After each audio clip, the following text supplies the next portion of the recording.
your hosts, Rain Carnegie and Britt Loveson. Here we are rolling, part of the game.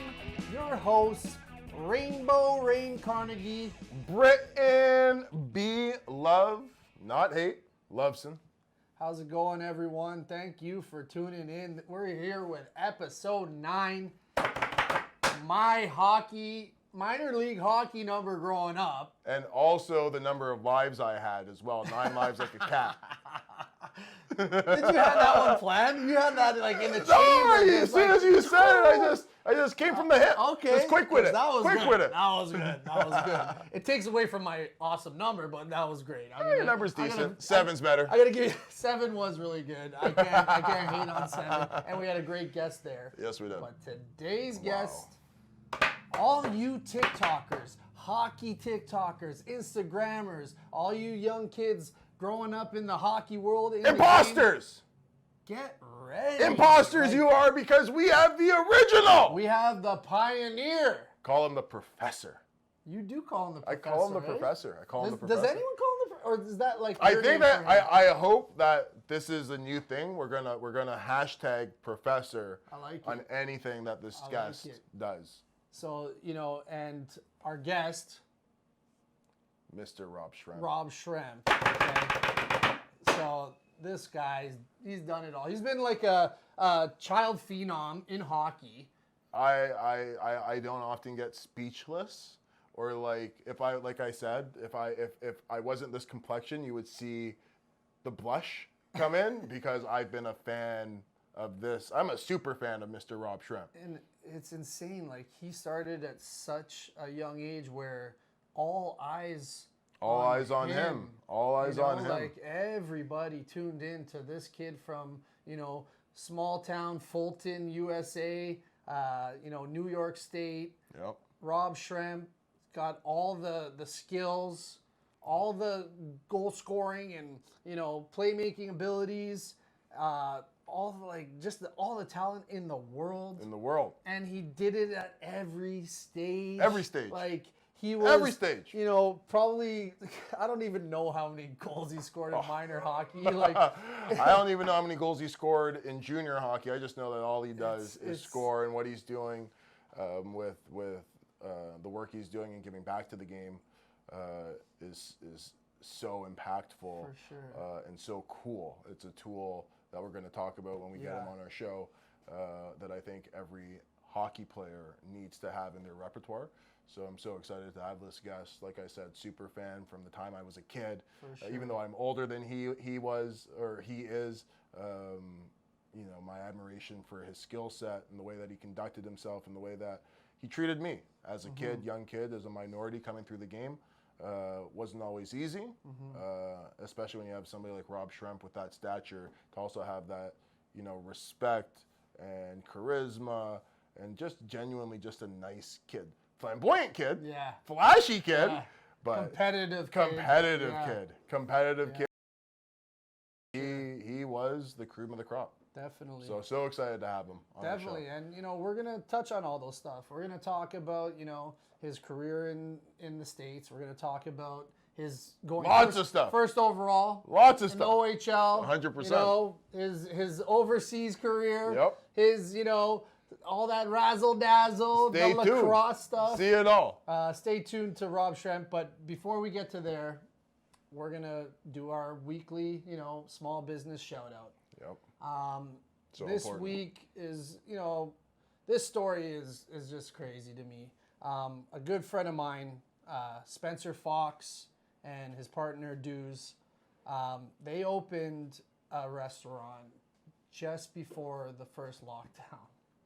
So they sunk like X amount of dollars, lots of money into this place, revamped the place, and it was their passion. This was going to be their dream, their baby, and I think they opened for maybe a week or two. I had my baby shower there just before. Wow. Me and Courtney, we got to have all our friends there. And it was so nice and all that. It was so great.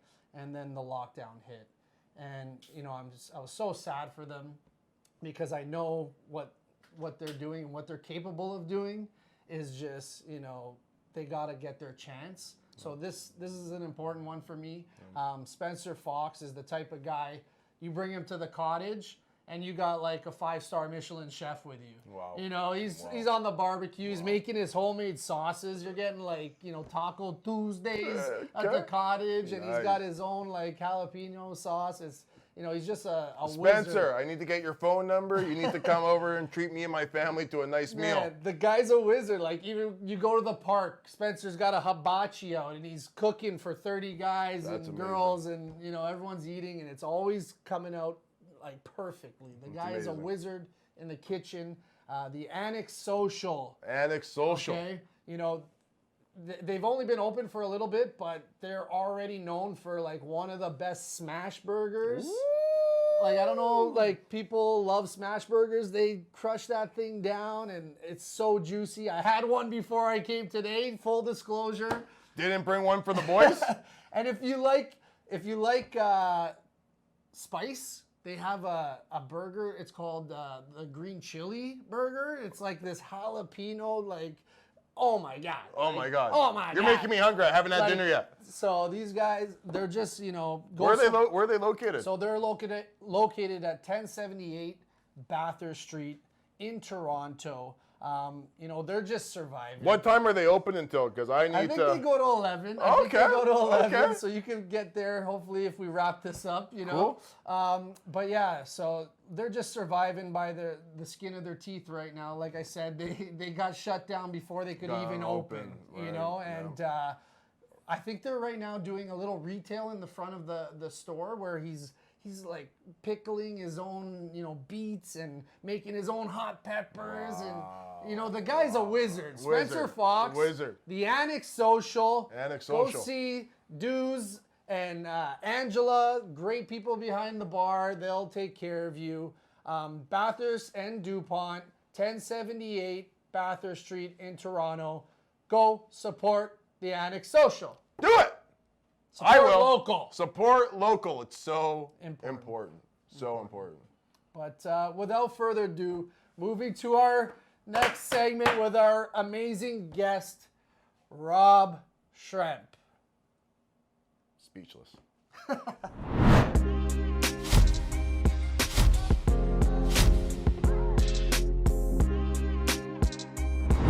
All right, moving along here to a very special guest that we have on our show today. Like, I'm like shaking like a dog. Like, I'm so excited right now. You have no idea. Super excited. Super excited. Yeah. So, why don't you tell our audience? I'm a little bit of a super fan. If I was your complexion, I might be blushing right now, because this guest that we have right now is an idol of mine. Literally, he's younger than I am, but he's an idol of mine.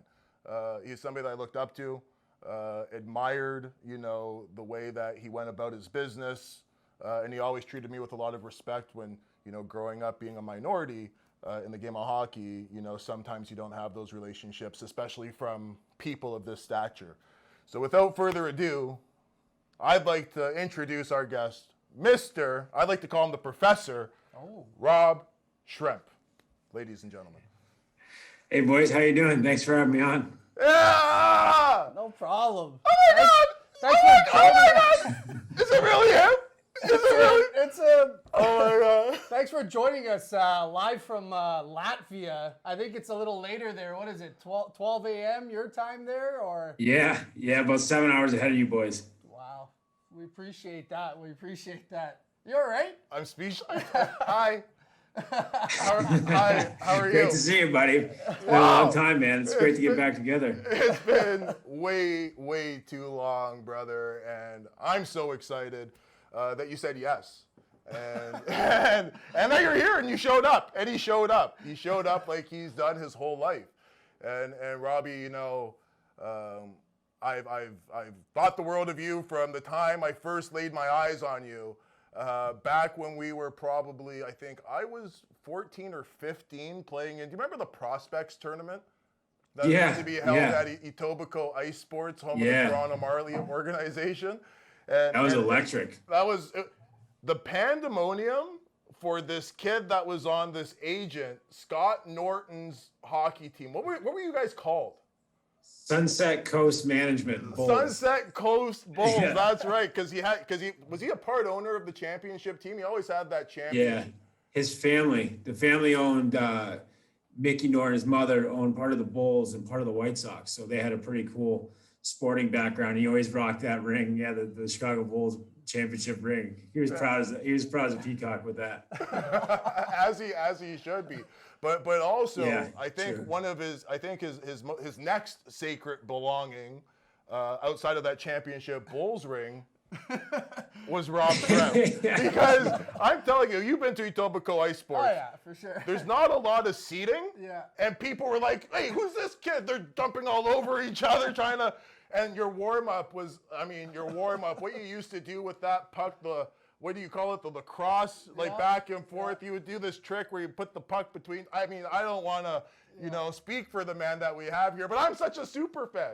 I appreciate it. It's kind of getting a little weird now, right? I'm sorry. You're going a little far now. You're making the guy uncomfortable. Come on. No, that's awesome, man, that you guys shared those moments together, and we're going to dive into some of that stuff. I mean, like, what you're doing now, you have an amazing program going on, 44 Vision, so you're still in the hockey world, but we're going to take it back. We're going to take it back. We want to touch upon, Rob, it's not often that you have an opportunity, there's just the NFL draft that happened, NHL draft, but you were the first overall pick in the Ontario Hockey League draft back in, I think, 2002. Was that the draft that you guys were? Or was it 2002? 2001, 2002. Right. Yeah. So can you walk us through, what life was like as literally a phenom coming through, the Syracuse Crunch, which led you the opportunity to get drafted first overall by the Mississauga Ice Dogs? Yeah, it was a lot of fun. It was kind of a pretty hectic couple of years from the time I turned 11 years old to 14, 15 years old.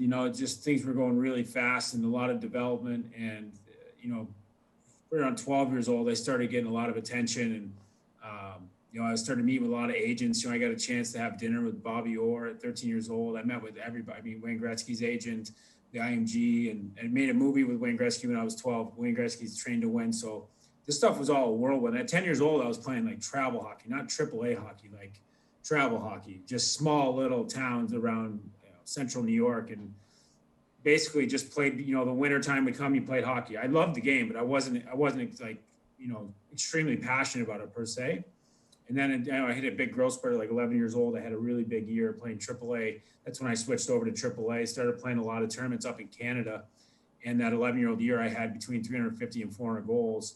Things started to really come together. So, from there, at 12 years old, I played Bantam Major against the older kids, 14, 15-year-olds, again at 13. And then at 14, I was playing the OPJHL, Ontario Provincial Hockey League. And that was kind of an eye-opener and really the next step in challenging my game. And once I started playing that league, a lot of scouts were in the game. Like all the rinks were pretty packed with scouts, whether it be OHL or college scouts. And it seemed to be that, the progression started from there. And my 15-year-old year, I had a really good year in the OP, and a lot of talk about where I'd go in the draft. It was myself and Wes O'Neill were kind of that 1 and 2 punch for young guys coming up. There's a plenty of good kids though, like Wojtek Wolski was there, Evan McGrath, David Bolin. There was 86 years of pretty good years. Well, 85 was kind of tough to compete with. I think we all know how powerful that group is. But 86 had some really good players at that time too.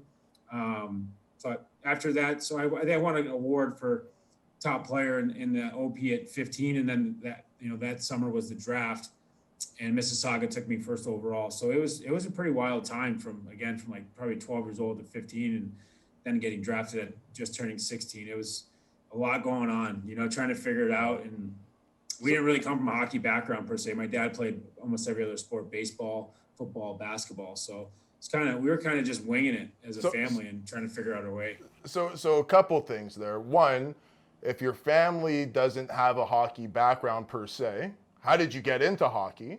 And then two, you said that you played 2 years. So as a 14-year-old, you played in the OP as a 14-year-old? So is that like Yeah. is that like a double exceptional player in today's world? Like now to be an exceptional player, it's 15, yeah. but you did it at 14? Yeah. Oh my Yeah, God, it's I'm in love. 14.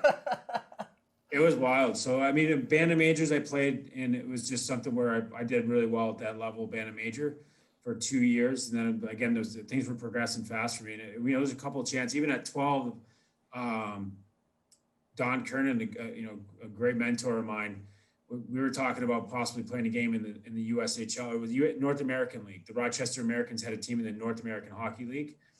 And I went out and did a practice with them, and I actually I had a really good skate or whatever, and I showed a pretty good, foot forward, but they ended up shutting it down because I was 12 years old, and obviously playing against 20-year-olds, if I would have got hurt, it would have been an insurance kind of thing. So it would have been pretty cool to do that, take that challenge, but there's a good chance I probably would have got killed. Somebody would have been like, this 12-year-old punk, get him off the ice, and probably taken me off the ice. But yeah, so I jumped on at 14. I think that was the proper step because, again, band of major, the first year at 12, it was, a big learning curve for the first 10 games, but, probably the last 40, 50 games of the year, I was one of the best players at that level. And then 13, the next year, I kind of, for lack of a better way to put it, but I dominated, and then I needed to take that next step. So junior was the next step, and get a chance to go play against those, Canadian boys, big, tough guys. And a lot of that league was like a nice mix of, there was, this 16, 17, 18-year-olds looking for scholarships, but there was also like 18, 19-year-olds that would kind of come out of the OHL, or even 20-year-olds that came out of the OHL, and they would make that league, it made that league better. And it was a good league. So it was a really good challenge for me at that age. For sure. Going back to your question, how I got into it, my cousin Jeff and Chris both played high school hockey. My uncle Mike was big into hockey, so that's how my brother and I kind of got into it. And Chris went to play on at Brown University, and Jeff played lacrosse at Clarkson University. So Jeff was actually on the bench for my, long time. He was my coach going all the way up till I went to junior at 14. Jeff was on the bench. He was always an assistant coach and like the camaraderie guy for the boys. He was the door opener, the water bottle guy, get everybody riled up. He wasn't, the X's and O's, but he was definitely someone that we needed on the bench and great for the group. For sure. So you mentioned, growing up playing, you're a New York native, born in Fulton, USA. Your top prospect in the States, like you said, mentioned 10, 12 years old, really, lighting the lamp. We've had agents on our show, or a agent on our show. We had a player scout, and they kind of talked about, where players go after, their minor midget year. There's D1 and there's OHL, there's juniors and stuff. Was that like always for you the place to be? Was that the pinnacle, the OHL for like your era when you were coming up in the minor hockey world? Well, there's a guy, Tim Conley, that grew up 10 miles away from me. And Tim Conley was an absolute stud growing up, like around that area. And that wasn't just about around that area. This guy was like on the map everywhere. He went Top to the 10 NHL draft pick, wasn't he? Tim? Yeah, he was his fifth overall Fifth overall, pick. yeah. Buffalo, right? Fifth or sixth to the Islanders. Islanders, that's right. And like he went to the Trinity Quebec at 12 with Don Kernan, and they won the tournament. It was him. They had a stacked team: Drew Bucktooth. I want to say JD Forrest. There was a bunch of guys at that 81, 82 birth year. And from there, that really put him on the map. And then from like same kind of thing with him at like 12 to 15, 16, he was an absolute stud. And I got a chance to always watch him. Again, Don Kernan was our mutual mentor. So watching Timmy, it was kind of like I wanted to follow his path.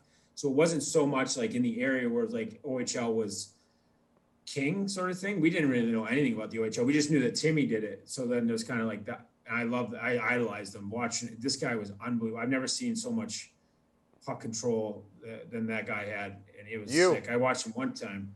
Yeah, I tried to emulate it. And that was my, it's a nice bar for me to chase because that was close to impossible. Timmy was nasty with the puck. One time I watched him dangle this guy so bad. He came in fake, threw his legs, got it back, pulled it back to a forehand, took a snapshot. This was just out of practice. Hits the crossbar and the puck just split in two. And that like blew my mind. The guy could rip the puck as well. So he was really a nice kind of sort of a rabbit for me to chase, you know what I mean? Follow his path and be as good as he was. And it helped me kind of elevate my game because I wanted to be as good as Timmy. But That's back to the question, OHL was, he went to Erie, and that's seeing that I kind of was, and again, the way my, I guess my career was sort of trajectory. developing. And at 15, I think it was around 95 or 96 points at 15. Like, then I started thinking, like, how could I play at this level for 3 more years, right? So I wanted to take the next step as far as challenging my game and, taking a shot. It became a little bit more clear at that moment, especially with all that buzz that maybe the NHL wasn't so far-fetched, and that the OHL would probably be the best route to try to get there, 18, 19 years old. And just curious, did you get any packages for any NCAA D1s or anything like that? Was any of that presented to you, or was it just like, hey, you're probably going top 5 in the OHL draft? Like, this is the best. I'll speak for you, Robbie, because I already know the story. It wasn't that he was going top 5. It was he's being nice, and Wes O'Neill was a good hockey player. But everybody knew if Schremp was coming to the Ontario Hockey League, he was going first overall. Okay. I think everybody knew 2 years in advance that the first overall pick, whoever had it, was going to be taking this kid. Yeah. But in saying that, he probably, as an American, I would imagine, it's just interesting to know. Had a lot of opportunities at the collegiate level. There's a lot of rules with NCAA, so there was not. I mean, I was only 14, 15, right? So there's, usually with scouting and recruiting for NCAA, it's actually like I think it's your going into your senior year, they can start talking to you at a certain age. So at 14, 15, I went to the Chowder Cup a couple times, and it was 14, 15, and that's where there was a ton of scouts there, a ton of schools there. The Chowder Cup is more geared towards that. Like, a lot of D1 schools in that area come to it. And I, a couple scouts a couple scouts talked to my family, but it was way too early. And it was not something, they kind of said that to my family too. We can see where his projection's going, and he's probably not even going to be thinking the school route. So to answer that question, no, not really. I think one time we got something in the mail from Yale. I don't know what the letter was, but it was kind of comical because there's not a chance. If I was going to go to school, it wouldn't have been Yale. It wasn't going to be an Ivy. Not a chance. So it was pretty comical. My dad and I had a good laugh about that. That's amazing. So now that we've gotten that out of the way, it was OHL or bust for Schremp. Yeah. You get drafted first overall. It was like one of the worst kept secrets out there, right? But you got drafted to an iconic person's team, Don Cherry. Yeah. Can you share what that experience was like, being a first overall pick, and the expectations that come with that, and how you were able to manage those and thrive? You had a really good year, your underage year. But also, living in the shadow of, Don Cherry's he doesn't often take a back seat, right? So you being the first overall pick, and you had a lot of, pandemonium and fandemonium around you. Was there any stories there of butting heads between, the shadow that Don Cherry and Rob Schremp bring to a venue? No, not at all. Honestly, Don Cherry is exactly the opposite of who he is on TV. From my experience, he's such a nice person, soft-spoken, gentle guy, unbelievable guy to have a conversation with. Such a friendly person. It was actually Don Grapes, Trevor Whiffen, and their crew drafted me, and then about a month later, the team was transitioned over to a new ownership group and Steve Ludzik. So. But Don was around my first year all the time, and he was so helpful. He always come down with things that he saw in the game. He watched a lot of games, was in person for a lot of games, so he was really instrumental in just giving guys tips and see what he saw in the game, maybe if it would help. So it was never watching him on TV is hard because it's not, for me, it's not who he is. He's way different. So super nice guy, and seeing kind of what he got. Went through with his departure at the end was tough. And I love the guy a lot. He was awesome. He was super nice and easy to get, be around. And it was never about, he had no ego at all or no clash of any sort. So he was around a short period of time. They drafted me and literally kind of handed me off to the new management. So I was kind of their departing gift to the new management as he was leaving. So it was the first overall pick was something that I took a lot of pride in. I think at that age, you always want to challenge. You want to be the best. And if you don't want to be the best, then, I don't know what that's like. I want to be the best.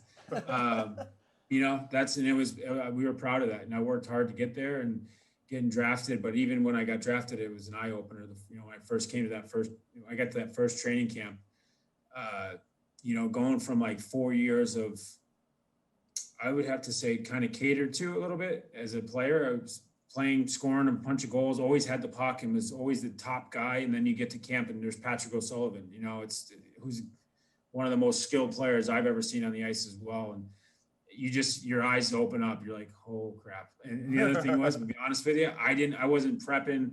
I wasn't, running mountains and stuff like that, getting ready for camp. I was just kind of cocky 15-year-old kid. Like, I'm going to go light it up. Yeah. And I got to camp and I didn't light it up. You still had 70 some odd points? Like you're still. Yeah, but it took me a minute. It took me a minute. It took me a month to get used to the league. There's a lot of good players, man. You know that. Eric Stahls, the Mike Richards. There was, the league was stacked with 85s. Yeah. Those are a year older than me. And, that OP got me ready for the physicality of it. It wasn't about the physicality because my 14, 15-year-old year, I was like playing well, and some of these older Canadian kids would get pissed off and they'd be breaking sticks over me, cross check. And I didn't care like that. I got used to that physical part of it. It doesn't scare me or didn't make me nervous. What was surprising was like the level, these guys executed so fast and did high end skilled stuff. So it was a different way of opening my eyes, so it took me a month to get used to it. Again, I think I scored my first goal, like maybe 12 games into the season, where in the OP, I was ringing crossbars, scoring a goal or 2 goals a game. And, so it was an eye opener, but, Steve Ludzik was instrumental in that as well. He was an amazing coach. He's one of my best coaches I've ever had. He was so awesome, supportive, pushed me, drove me. I showed up to camp fat. I was like 18% body fat. And he was like, you're going to get in shape and you're going to learn what it's going to be a pro. And that was something that changed my career a lot. And I'm very appreciative of it to this day. He was like a second father to me and really took me under his wing. So, again, I had some good support cast there, and it was a great first year. I ended up good, but the beginning was tough. It was an adjustment for sure. And shout out to Steve Ludzik. He has his foundation, Ludzik Strong. Ludzik Strong. So he's a great man in the industry for sure. And I've heard nothing but great things. I never had the fortune to meet him, but I've heard nothing but great things about him as well. Now, so now you have kind of like a second father, Ludsy, who takes you under his wing, teach you how to be a pro, and we go into our draft year. And 3 games in, I think you're at the top of the leaderboard in terms of points. Well on your, I think you had 6 points in the first 3 games of the year, averaging 2 points a game in a draft year. It's a good start. If that doesn't have first overall at the NHL level written all over it, I don't know what it is. But then all of a sudden you get traded. Well, also Fuda last episode was talking about, because I wanted to wonder about this too, and Fuda was talking about Bissonnette coming to his room and being like, hey, are you going to make a trade for me? I want to get a Saginaw and come to Owen Sound. And so on our last episode, Paul Bissonnette, Mike Fuda made reference that Paul was the captain in Saginaw, and at the end of their game in Owen Sound, went off the ice with the Owen Sound attack and went into Fuda's dressing room when he was the general manager and was wearing the Saginaw jersey and being like, when are you trading for me? After he had just played against the Saginaw Spear. No way. and then he traded for him. And it was so tampering, so much tampering. What I was getting at was is that kind of a situation with you? Because, man, you do well. You have a great rookies campaign. Well, who's walking into a room? You got 6 points in 3 games in the draft year. No, but is there a funny story to it? Because who trades a first overall pick? They better have gotten a Wayne Gretzky return for trading you to London. What's the deal? Did the Hunters have some sort of deal in place? What happened? Yeah, no, it was wild. So after the first year, the management changed they sold the team and new management came in, and right out of the gate, it was rocky with, I don't know why, I can't speak on their behalf, but right out of the gate, the GM cornered me and disrespected me and was talking really in a way I couldn't believe it, to be honest with you, and I didn't disagree with his message. I would just be honest. I wasn't a big person with school. I would had all my eggs in a basket of playing hockey, and he kind of cornered me and basically called me a punk and told me what I was going to do. And that didn't sit well with me. That was the start of it. And then after that, it was like other stuff with having, with our family and our contract and stuff like that. It was really bizarre. And it turned out to be a distraction. I couldn't believe it. I didn't know why it was happening. I didn't even know these people before they took over the team. So I don't know why it came in like that, but they came in guns blazing, I guess, at us. And it got to the point after about 2 months after training camp and the start of the season, I just said, I can't deal with this. I can't focus on hockey. It's draft year. The last 5 years of my life, I've invested in getting to this year, and this is how it's going. I'm like, I'm out. So trade me by Friday. If you don't, I was with Norts, and that was the advice that I was getting. And if it's such a distraction, then we should move. And I was like, okay. So, I'm not speaking. Norts is speaking for me. They set a date to get me traded. It was on a Friday. We played Guelph that day, and that game I think I had a goal and 2 assists to go 6 points in 3 games, or it might have even been 6 points in 2 games. So something like that, 3 or 2, it doesn't really matter. After the game, they still hadn't executed a trade. We gave them a list of teams and they didn't do it. So I walked and went to the US program to wait for a trade. It was that bad. I mean, that's the way she goes, looking back on it, it was probably, and I remember walking out the door and the coach there was actually a good guy. It had nothing to do with the coach. Greg Gilbert was an amazing guy. I respected the hell out of him and really liked him a lot. It just was the other shit away from, like, outside of the room that was such a distraction. It was like, I can't focus. I couldn't. It pissed me off. And it was like, it was offensive to us and our family didn't take it well. And it was a scenario where what they were trying to do would make it so my family couldn't come watch. My family, my mom and dad were at almost every game that I ever played. And at this point, they couldn't afford to make it. So it was like, what are you doing? We didn't come in as a first overall and ask for anything really special. Like, we didn't come in and say, give us a mansion and give us a car or give us anything. It was literally like gas money to get there and like hotels to stay in. So that's the confusing part of it. And it was like, F this, like, here's the 5 teams that we chose, have it done by Friday or we're leaving. And on the way out, Gilbert he said, Rob, I understand what you're going through. And he's like, I just want to let you know, like, if you do this, it's going to throw up red flags, and I just looked at him. I was like, I don't know what to do, man. I honestly don't know what to do. I got advice from my agent. This is bugging the hell out of us. I got to follow my direction, and I followed my direction, and he was bang on. It definitely raised flags. I had to answer that question 30 times when I went to my combine draft meetings. It was nonstop questions about that. And, wow. Everything you don't want to talk about. I'd rather talk about hockey and how it could help a club. If they drafted me, instead it was more like, why'd you get traded and this, that, and the other. So sorry for making that was a long year, man. Sorry for making you relive that again.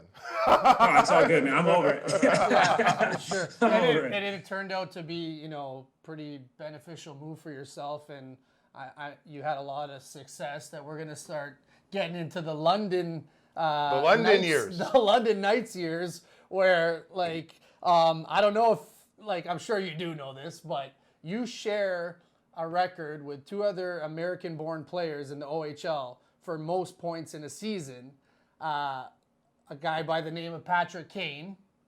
And, hey, buddy. Right? Good American boy. Good American boy. And who's the other guy? Steve Drula or Drulia. Drulia? He was an older player. He's an older player.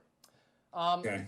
I'll give you the record over Kaner because you did it in 1 less game. You had 145 in All right, I'll take that. Yeah, nice. 50. But the other guy Drula had it in 10 less games than you, 145 points in the O.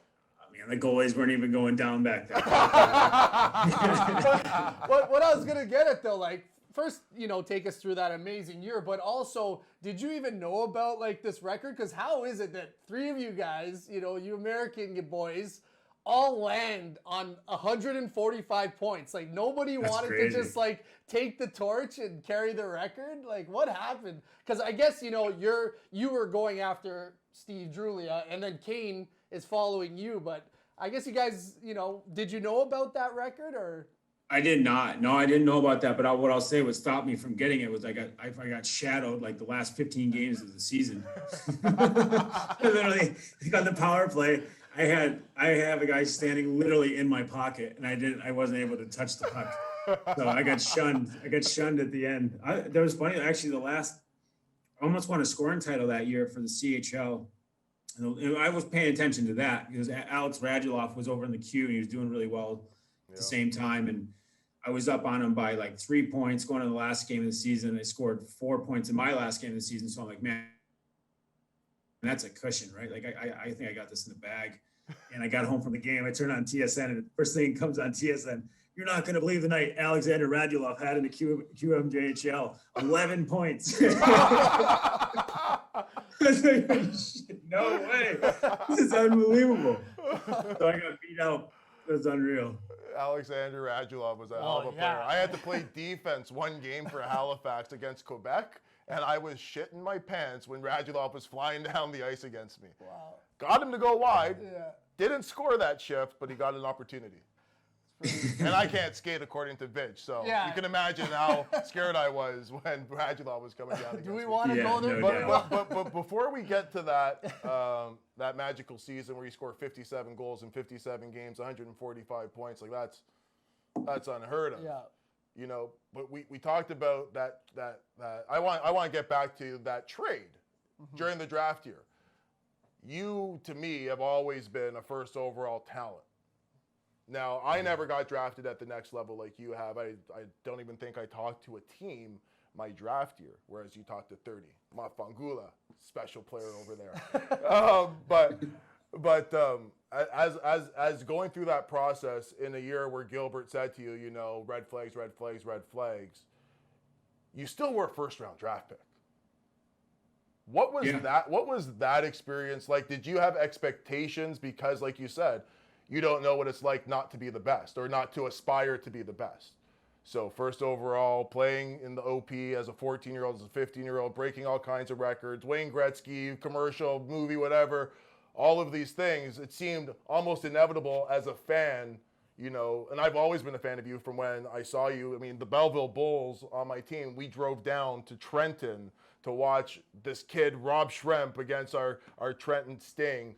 And we had to see it with our own eyes, and this kid was just. And did your brother play on your team? Or yeah, that was pretty cool. I got to play with my brother.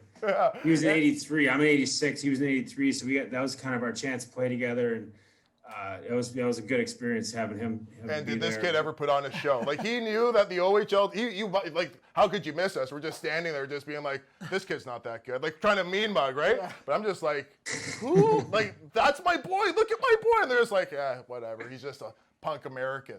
You know, that's the way it was back when we were playing. It was Canada against the Americans, and we weren't going to give anybody love. But you were still a first rounder. Did you expect to be drafted higher than you were? Oh, for sure. Yeah, like definitely. My sights were set on top 5. That year was Ovi, so I mean, not a chance there. You know, he's a clear-cut number 1. He was a horse. Whatever. And you want to know what? Florida drafted him the year before with their last pick. They could have drafted me. So and then you could have had first overall locked up and loaded because Ovi would have right? Yeah, right.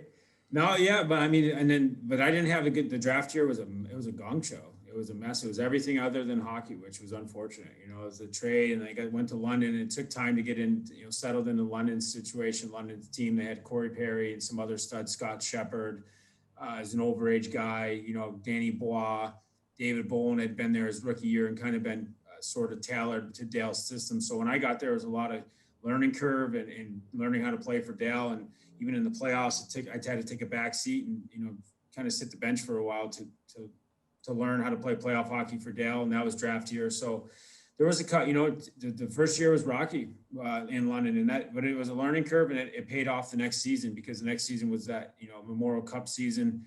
And I felt like I contributed in a different way. The first year I came in, again, a gun-slinging American offensively, I could agree that it lackluster defensively. I never knew the game defensively because I always had the puck, going into there. That was my counterattack to defense, right? It was just get the puck and play offense. But Dale played a long time in the NHL, knows what it takes playing in the NHL.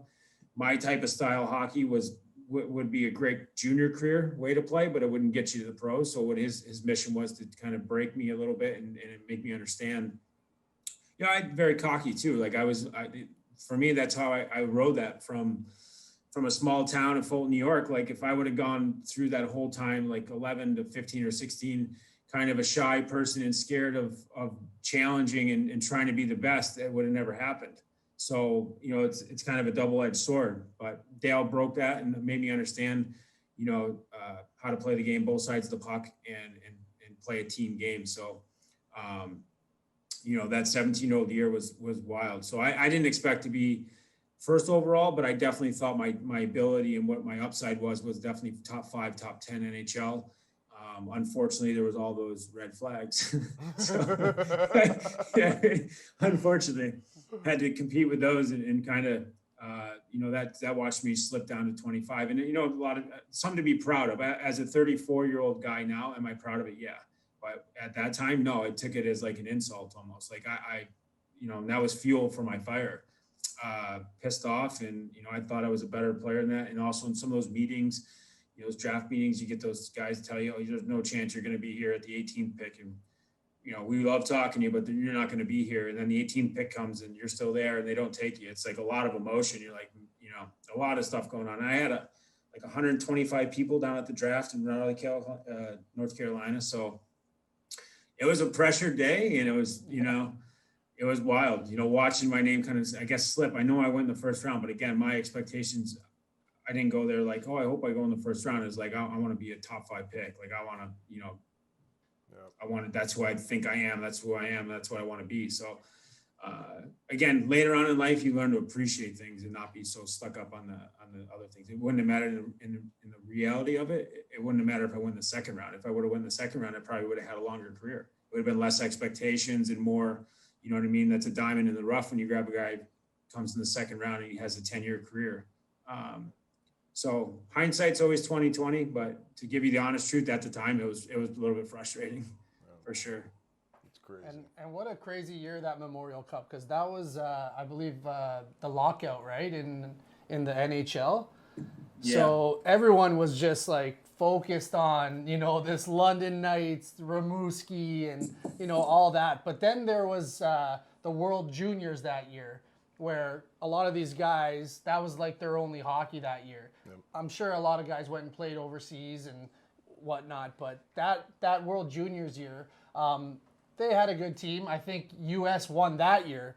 But then the next year, you were on that team with a lot of good American kids, Kessel and Johnson, I think, the Eric Johnson, I think it was. Just a bunch of great guys. And you guys were favorite to go to win that gold medal that year. You beat them the year before, but then that year... No. Sorry, that's wrong. So not to call you out, but year... for sure. My 17-year-old year, USA won over in, I don't know if it was in Finland. Yeah. They beat Helsinki. Canada. That was the year. Yeah, Helsinki. Patrick O'Sullivan scored that one up from Marc-Andre Fleury's kind of blunder a little bit. Poke check or whatever. Shot it off. He tried to play it off of his. Yeah, he played it off his back. And then the next year was that absolute powerhouse in Canada had. I mean, it was Crosby, Perry, Bergeron. The decor was Seabrook, Weber, Colbert, Shea Weber, Danny Severette. Was Bell on that team too? Sean Bell? Belsey was on the team. Yeah. I mean, they were loaded with players. I guess that was the lockout. That was the lockout. That was the lockout year. year. That's right, yes. In Grand Fork, North Dakota. And I think Canada ended up winning against Russia. Correct. It was like a big time game. Dion Phaneuf 2 for 2. Exactly. But, double Dion. That's where the double Dion. Double Dion was there. But still, that was kind of like stardom before the NHL. Like, I know the draft kind of didn't go your way, but, that tournament was pretty special in its own right. All the players playing in that tournament. Tell us a little bit about your experience playing against those guys and playing with, great players like Phil Kessel and stuff. Yeah, so the first year I played, it was, our studs were Patrick O'Sullivan, Ryan Suter, Drew Stafford, Al Montoya was in goal. That's that year with the lockout. That's right. Yeah, it was, but I mean, we had no firepower compared to Canada, so we took fourth that year. There wasn't much expectations either. I don't think, obviously seeing Canada's team, we were all going there to win, but like when you look at the paper, like, and Russia was stacked as well. Yeah. The following year, yeah, we had a lot of expectations. There was Jack Johnson, Eric Johnson, Phil Kessel, we had Chris Bork, Kevin Porter. We had a pretty stacked team.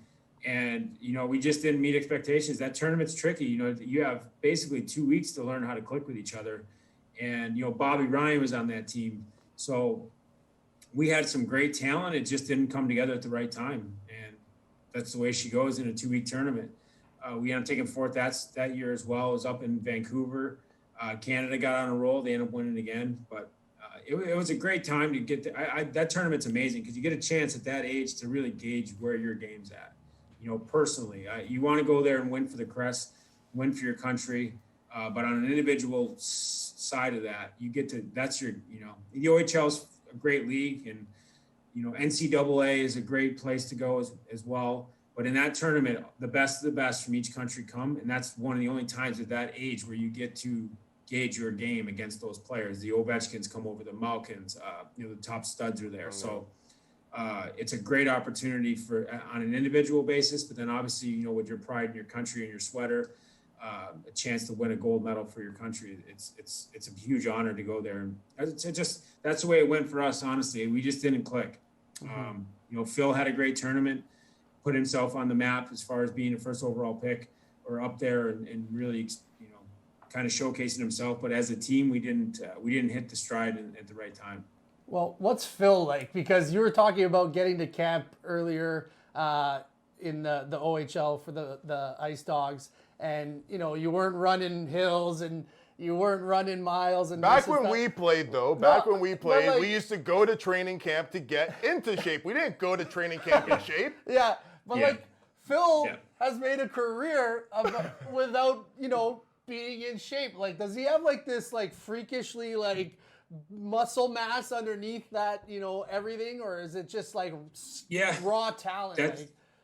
That's actually what, his trainers say, he actually has unbelievable leg power, leg strength. His core leg strength is unreal. I mean, his exterior, he carries extra weight, no doubt, but he's got this fast twitch that's unbelievable. The way that he could change gears at that age, he wasn't he wasn't a heavy kid per se. He wasn't a fat kid. I think now, when you look at him and you look at his body type, he carries extra weight, but his explosion and his pop and his what his unique talent is the way that he can cross over and accelerate. His crossover acceleration, it just goes. And even now, you watch him, you'd say, if you had everybody take your shirt off, we're going to have a competition, a body contest. He's not winning, but when it comes to the skating part of it, he's still got legs. He's still got that explosion, and he can blow by defenders. And at that age, he was really poppy with his stride. So he had some inside out dangles in those tournaments that were sick, some sick goals, sick one-on-one efforts that were electric. So, and he can shoot the puck. So he's got an explosive stride and he can shoot. And those are his two dynamic tools that he's maximized and made a hell of a career out of it. Speaking of shot, I still vividly remember every time Mississauga or London were on the power play, I would just put my head down because I'm not blocking shots, so I wasn't out there on the penalty kill all that often. Not at least earlier on in my career. Yeah. Later on in my career, I got out there on the PK, but definitely, so I just, 1 for 1 on the power play, 0 for 1 on the penalty kill, because he would just come up. You had this move, Schremp. I don't know if you remembered. You'd play catch up top with the defenseman or whatever. You'd come down the half wall, come back up, look like you're going to pass it back to the defenseman, and then just come down the lane. You have a Instagram video of you demonstrating this drill through a tire. And you always, it's what you see on those Instagram videos. And if you guys aren't following Rob Schremp, follow Rob Schremp on Instagram. Because some of the videos that he has out there, talk about dad bod with Phil Kessel. There's one where he's just flicking up a puck and then dad body, butt ends it in, top shelf or whatever it was. What a beauty. What a beauty. But his shot on that power play through 17 sticks, 6 pairs of skates, and would still go bar down. It's not finding a way in the net. It was there's everything in front of him but a wall. Literally everything in front of him, and somehow it would go through a skate, over a lace, through a stick, off something, and just peeks every single time. What was it like when you used to do that shot? Because you did it, like you said, over 300 goals in your junior career, 400 goals in your junior career. But what was it like playing for London as one of the guys? Not one of the role players, but one of the guys. Like, people used to probably, I would imagine, because I used to stay up and see how many points Robbie got and look at the highlight videos. We didn't have the video that we do now, and we'll get to that later because you're doing some really cool things there with the video analysis. But what was that like with 9,000? Is it 9,000 at the John Labatt or Budweiser? What's the arena called now? Now it's called the Budweiser Gardens. It was called the John Labatt Center when we were there, JLC. Yeah. It was pretty cool. It had a clicky name to it, and it was exciting to go. Everybody's going to JLC to watch the boys. Budweiser Garden just doesn't ring as well, but it's still electric. And you used to put on literally shows for a bunch of screaming university students, right? They were just coming there, cheap drinks and you and Corey Perry just backdoor saucing it, and Dylan Hunter out there looking pretty on the line and picking up his points. Shout outs to Dylan Hunter, and I love that guy. He was always good to me. Yeah. What was I had the experience in Halifax that I thought was second to none. But I think that that year that we had when we ran into Rimouski and you guys did us a service and took out Rimouski, but we played them in the finals, and we had 9,000 fans at the Metro Center. Back then it was the Metro Center. I don't know what it's called now. It doesn't sound the same. Scotia. It's Scotia now. Like, everything's Scotia. You should have kept it the Metro Center, just like they should have kept the Budweiser Gardens. I think that sounds weird. Should still be the John Labatt, right? But that environment, I used to thrive off putting on a show for the fans that used to come and watch me play. But I ain't no Rob Schremp, right? I'm not Rob Schremp. So what was that experience like for you? Was it the same? I felt like I was the king. I'm just gonna say, I felt like I was the man everywhere you go. Hey, Rain, hey this, hey that, and it got to my head a little bit. But what was it like for you? As a guy who's a first rounder now, you've already proved yourself time and time again. And now you're not behind when you first got traded to London. You had to figure it out, learn to play. You talked about Mr. Hunter Dale having to break you and teach you how to be a better pro. But then you were the man. What was that like in London during that magical run? Yeah, it was electric. That JLC was awesome. There was such a great energy there. And for me growing up, my sports idol was Michael Jordan. And what I appreciated of Michael Jordan was the way that he dominated, but he also entertained at the same time. And he walked such a fine line of it, being a competitor, and executing and bringing fans to their feet. And, for me being an athlete and being playing in front of that fans, playing in front of those fans at the JLC, that was my moment to be Michael Jordan. I loved every minute of it. And I wanted to bring those, in hockey, that's the way it is in North America. It's like the fans sit down, and then somebody does something on the ice and you bring them up to their feet, and that's you that's doing it. I thrived off that. And, being in that atmosphere, I think it brought out the best of me, brought out the best of my game, and also having studs on your team and wanting to compete against them, a healthy compete, not like, I hope he breaks his leg and I get his spot kind of competition, more like Corey's got 3 goals tonight, so I'm going to try to make 4. And that was what was really healthy in London. We had that competition, but it was healthy. It was, and again, watching pairs go out and compete, and then getting my chance, and then Bulls would go out, and then Dilly had 300-point seasons he was putting up. So it was electric, and we all thrived on that. The fans were nuts there, and I don't want to say nuts, but they were so passionate, and the way that we played together and the way we clicked as a team. There was one time we had a delayed penalty against Belleville, and we had something it was a minute and a half. We held on to the puck, and I ended up scoring at the end of it. And about a minute into it, the fans were off their, on their feet, standing up and cheering because we go, cross ice seam, backdoor, almost scored, get the puck again, make 5-6 more passes, another scoring chance. We held it for 1:30, and we finally buried, and the place erupted. And I think you can still find that on maybe YouTube or something. But those kind of moments, they just brings something out of you as an athlete, as a player. You know, your home fans like supporting you, like that feels so supportive, and you want to. It's almost addictive, right? Like you want to do that again for them. So I loved every minute of it. I had my little side of the ice on the half wall, and I tried to dominate that piece of the ice. And you know, every time I went out there, I was looking to go bar down. I wasn't looking to go 5-hole. I was looking to go bar down, you know, because I knew that would electrify the building. So, you know, I loved it. It was amazing playing in front of those fans. And then every time you drive in the rink on a Friday night, coming in, you know, whatever, 5 o'clock, 4:30, coming to the rink, you can feel it brewing inside of you. Like, just can't wait to get out there and bring these people to their feet. And, you know, the fact that we got to win that Memorial Cup in London, you know, there's a lot of that too. Like, not only that, but like the fact that we went to the front door. You know, we went to the league, we mopped everybody up, and then we went to the front door, and then we had a bit of a tough time the first game against Rimouski, but the final game they didn't even have a chance, and the city went crazy. Pretty cool. And you know, huge congrats. I think you were inducted to the London Knights Hall of Fame there in 2020.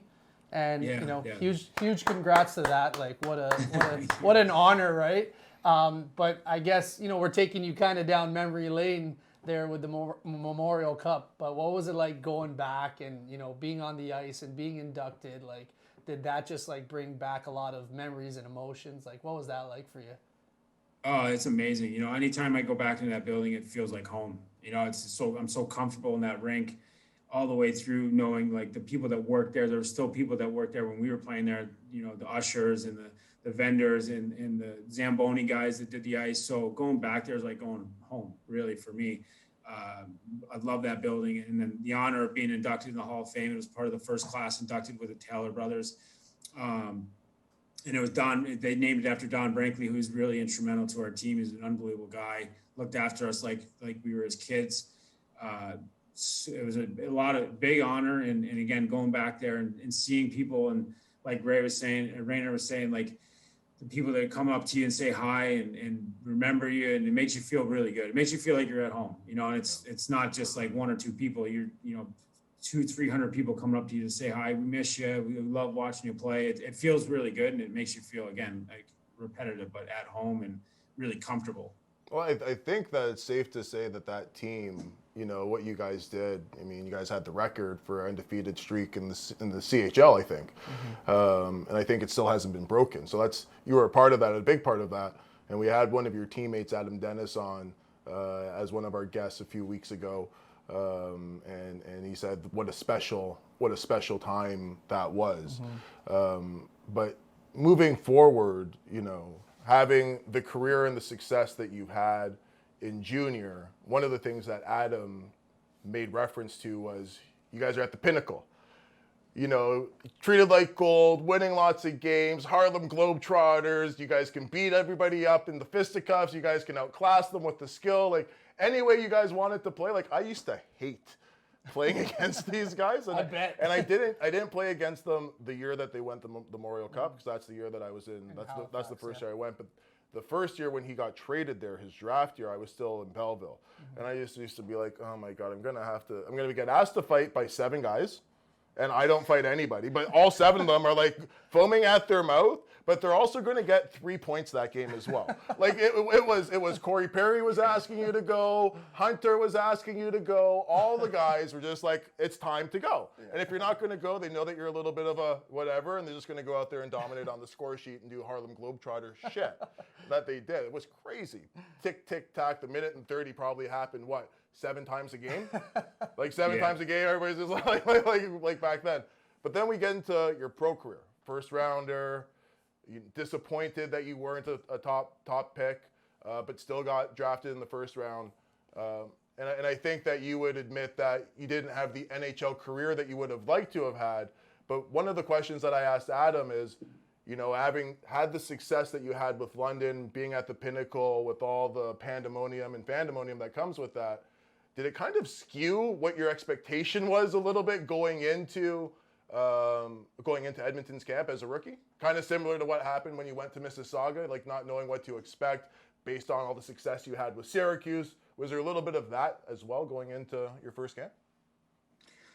Yeah, it's definitely like kind of the first camp, you're nervous as hell. It's the way people talk about going to the NHL and how tough it is and how good everybody is, it's very intimidating. So going to that first camp, you don't know what to expect. And it's, you're just kind of humbling and you're just kind of trying to feel your way out. So you're out of your comfort zone for sure. I mean, again, being in London, kind of getting your roots kind of planted there. Now you're going to a new place and trying to figure out, basically when you go to training camp, there's 60 people there. So you're trying to navigate through, kind of whose ass do you kiss? Don't talk when this vet's around, or don't do something stupid when this guy's, you know what I'm saying? So it's tricky, and at the same time, you're trying to put your best foot forward hockey-wise. So you're trying to understand the social side of it. And you're also trying to understand, a lot of things, the dynamic of the locker room. And then when you get on the ice, you feel like you're under a microscope. Every missed pass, you're going to be, a box will be checked off. So there's a lot that goes into that first training camp. And unfortunately, my 18-year-old year after I got drafted they were lined up for the lockout. And that was what the talk was all summer. And we went to the rookie camp in the beginning of September. And then I think September 15th, they pulled the plug and said there was going to be a lockout. So it was that was tough that year. And it wasn't even a chance to go to the show. They locked out. So it was back to junior, back to the London, which was great. Obviously, you're comfortable there. And my 17-year-old year, the first year I got there, we lost to Guelph in the Western Finals, and it was pretty much Adam told us all about that. Yeah, Denny and those boys. He was the goalie for Guelph. Man. They got so lucky, but they did it. And you can't go back to. We had a better team. We lost Danny Baugh to suspension. That's right. That's right. Yeah. And like I think Kevin Klein had a 3 hat tricks in a 7-game series as a D-man, and then you had Marty St. Pierre turned it on for that series. Yeah. I mean, that year we really had a logistic chance to win as well. We had a pretty stacked team. That was our lesson about you hear the stories about the the Islanders or the Edmonton Oilers in the early '80s when they lost to the Islanders. Yep. They learned that once they lost to the Islanders and they walked by the locker room, everybody had ice packs on. They weren't really like boozing it up or celebrating. It was more like, oof. That was our lesson as a team, because that's why we came out the next year and went 31 undefeated. We were pissed. Like, we knew that, but that's the thing. Woulda, coulda, shoulda doesn't get you shit. And we realized that. So we came out the next year foaming at the mouth, like, we're going to prove, like, now we got a team. We're not letting this one slip. And we went guns blazing, and Denny actually shut us out to I think it was the 29th or 30th game of the year. We were 29-0, and then that game, the 30th game, Denny shut us out in like an insane game. Like, he had like a 55, maybe 60 save game.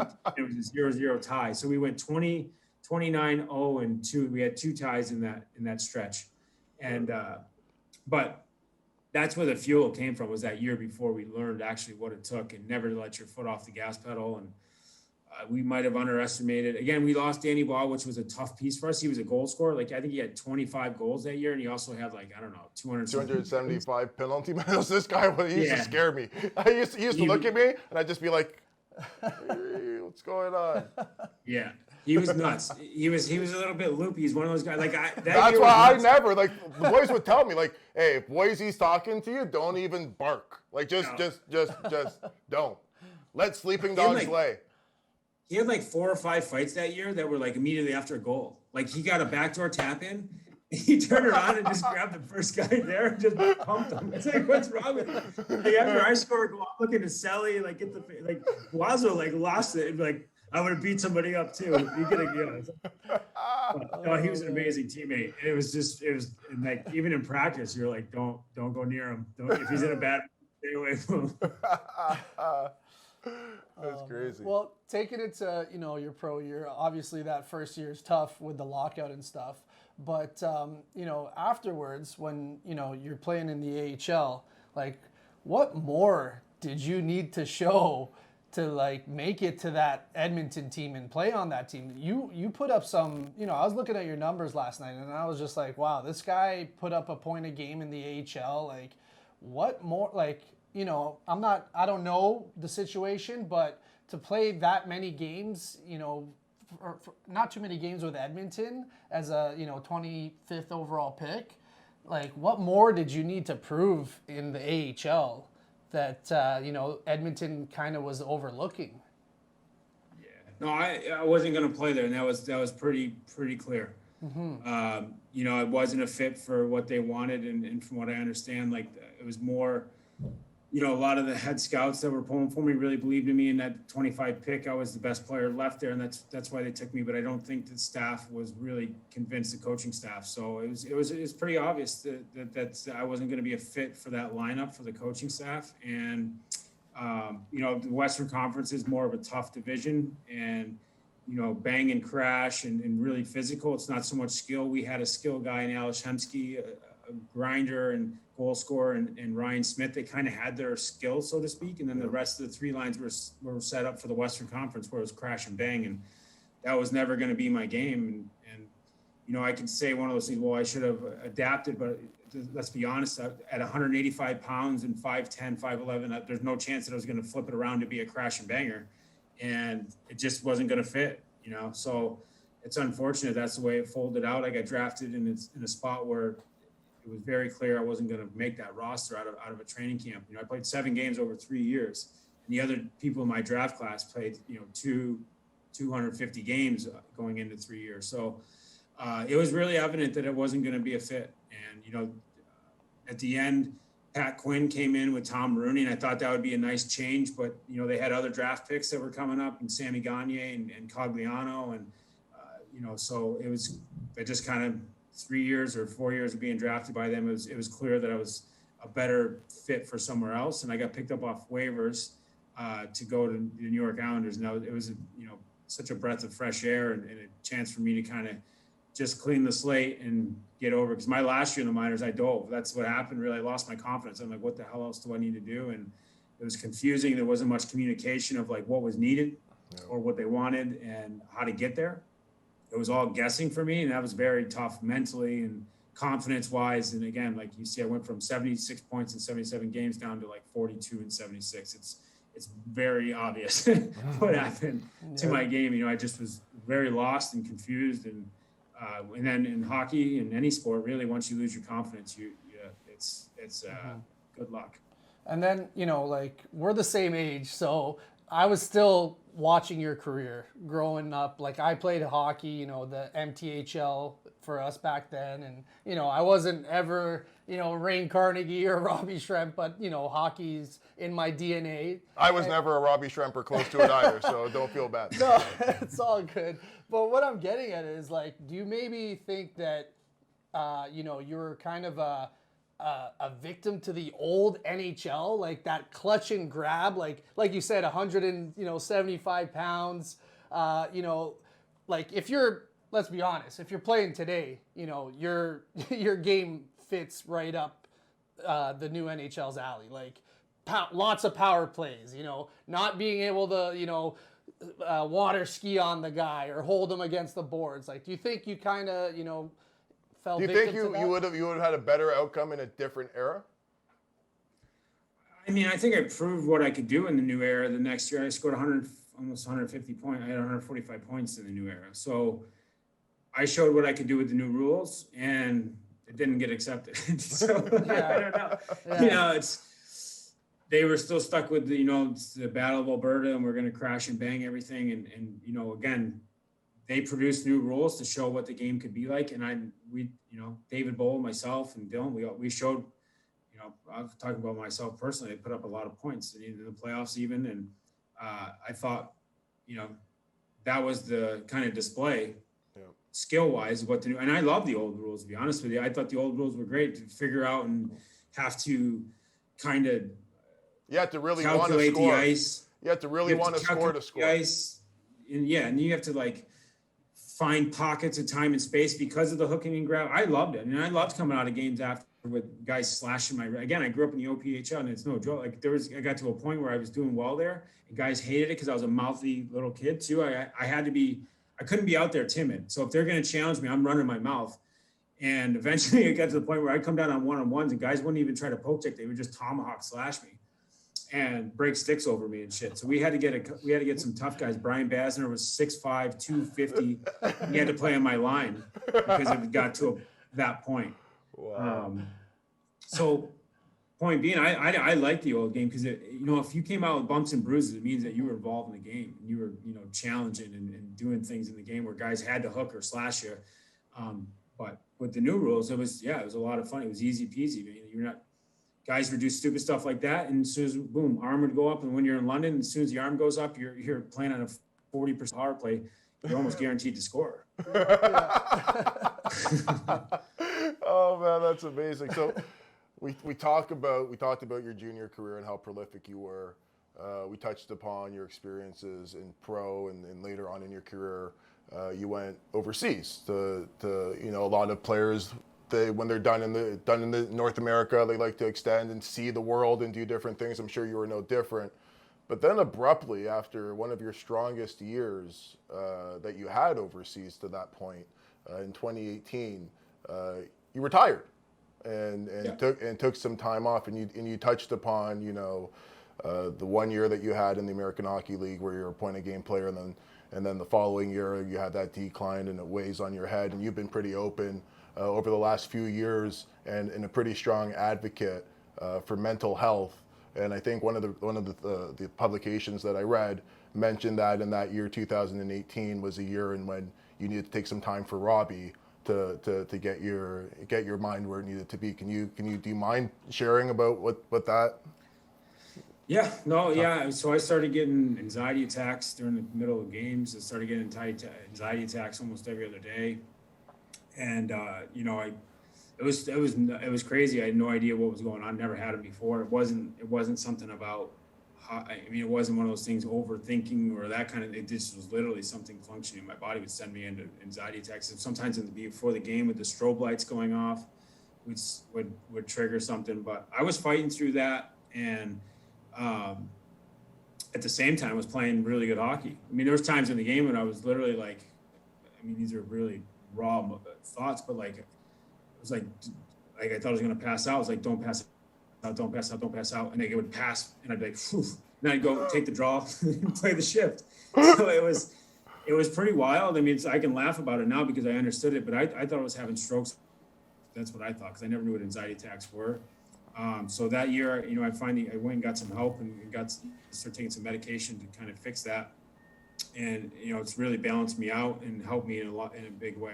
So, I dealt with depression my whole life since a young kid, and I think that looking at it, the situation that led into it a little bit with the anxiety stuff. Again, got help and battled through it, and I ended up being one of the top point per game players in the league. And when I got to the team that I was on, they were almost last place it was in October. By January 10th, we were in first place, guns blazing and ready to go and getting ready for playoffs and stuff like that. And then, at the end of the year, trying to go back, we got a message that, they couldn't trust me with my issue, so to speak. So we went from there, and then I went to get a job at another spot, and they heard about that, and they used that and said that to me, and I walked away from the game. I couldn't believe it, and it bugged me a lot, and it pissed me off, and I just said this time, if that's the way I'm going to be treated. Also played that year. I got 2 concussions in a month. I played it out because of the playoffs. Thought that was a pretty big sacrifice of my body and of me to do for the team and to get that, kind of back was pretty frustrating. And I thought that's crazy. If I'm gonna sell my, put my body on the line like that, and that's the return, maybe it's time to walk away. And I walked away. So it wasn't a time where, I still had a lot of game left. Honestly, I thought I had 4 more years at least. But again, that bugged me a lot. And I thought it was time to just focus on myself and walk away from the game and worry about my family. 2 concussions in a month. Also, I got a daughter. She just was born. So it's something where I thought it was probably the best idea. And that's the story. And it's the way she goes, and sports can be vicious sometimes. So it showed its teeth, and I walked away. Wow. And I don't know. I saw the other day, you played this year, though. Did you make a comeback in the Latvian league? Coming back like Jordan. We're in the 4-5. We're in the 4-5. Yeah. Your guy. Hey, he's back. You thought I was gone. So, yeah. Did you just have that, you know what? I'm feeling better. I'm just going to take another crack at this and see how goes it. And I did see that. I was actually surprised. I was like, wow. And shout outs to your beautiful girls that you have with sorry. you that are probably sleeping right now. Your Yeah. wife and your beautiful daughter. Yeah, they're snoring. They're snoozing. No, this year, I was going to do a lot of consulting things and go around from, for teams, work with their power plays, work on offensive stuff. I had a bunch of stuff lined up, and then the borders closed.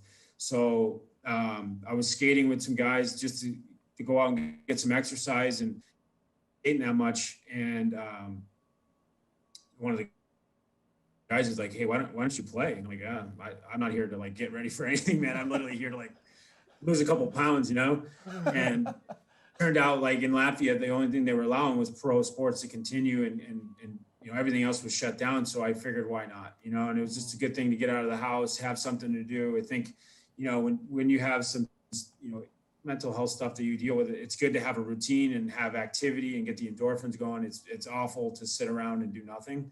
And that eats away at you, and it's more beneficial to get out there. So I went back, and it wasn't, the league is a good league for young kids, but in a guy like my position, there's plenty of us, like these older guys that already had their career. It's nice to stay competitive, not play men's league per se.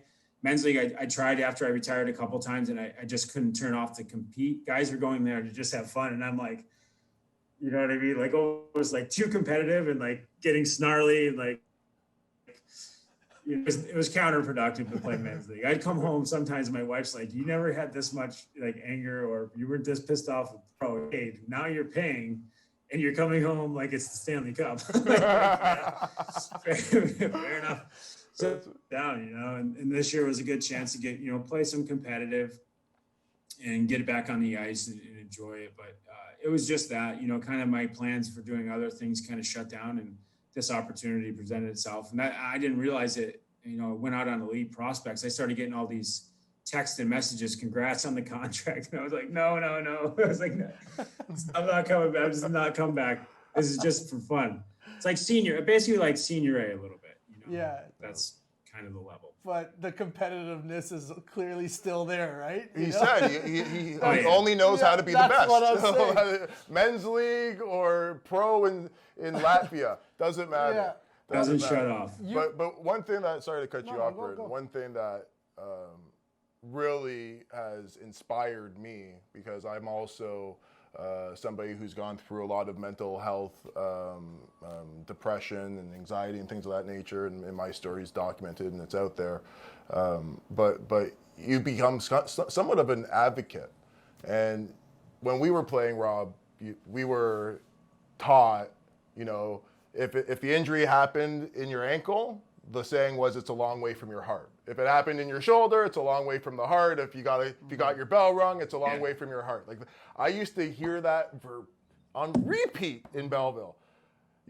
Toughen up. It's not going to kill you. This, that, the other thing. But one thing that we always, because you're in this like silo. It's almost like this silo, and it can consume you. Mm-hmm. You're in that environment, boys being boys, locker room talk, this, that, and the other thing. There's not a lot of room, in my experience, and maybe, Rob, your experience might be different or it might be similar, to be in your feelings. If you had a bad day, it was difficult to share or show.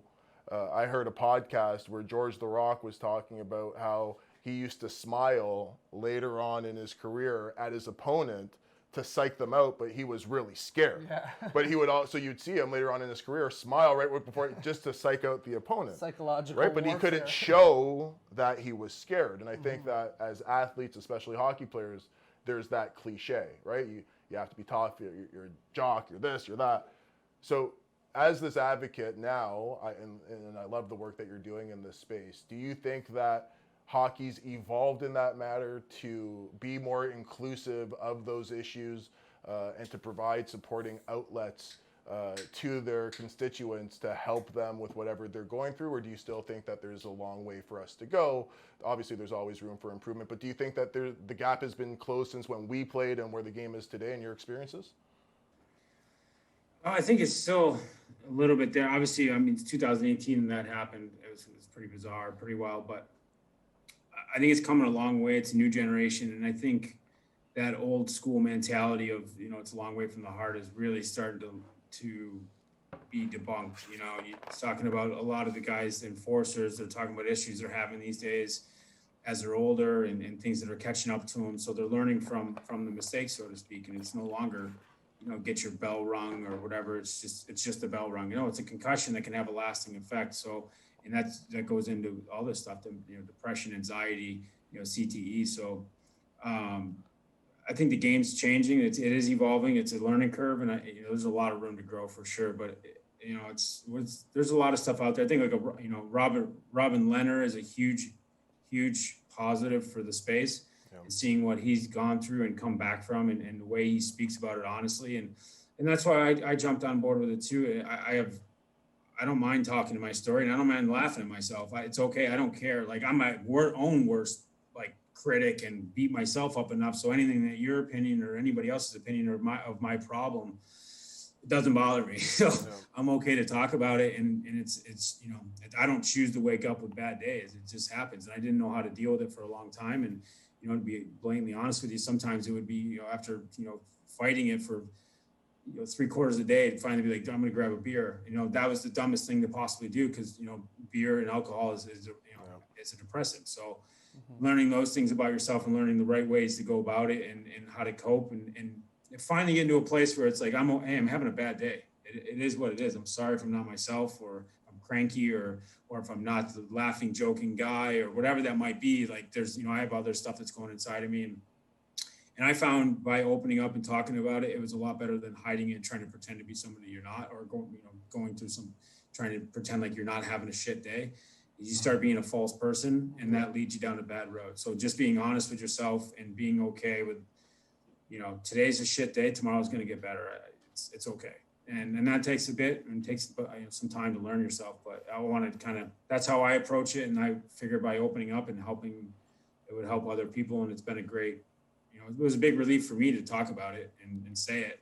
And then the messages and the support coming back from that was so uplifting, and it felt good. I met a group, the Same Here movement, the one that Robin's a part of, and told my story, and the support cast that came from that was great. You're not alone, and you're not a kook. You know what I mean? It's not like you have bad days, but that doesn't make you no good as a person. It's just everybody has bad days and deals with things. You didn't choose this, and people with depression don't choose it. So being, you talk about your ankle injury, or you talk about your knee injury. When you're having an emotional day or something's going on in your brain, it should be no different. That's what people are trying to break down, the stigma part of it. And when people need to take care of that, it should be okay. And I think a lot of people are starting to understand that. Even, the old school mentality that goes into our barbaric sport are starting to figure that out.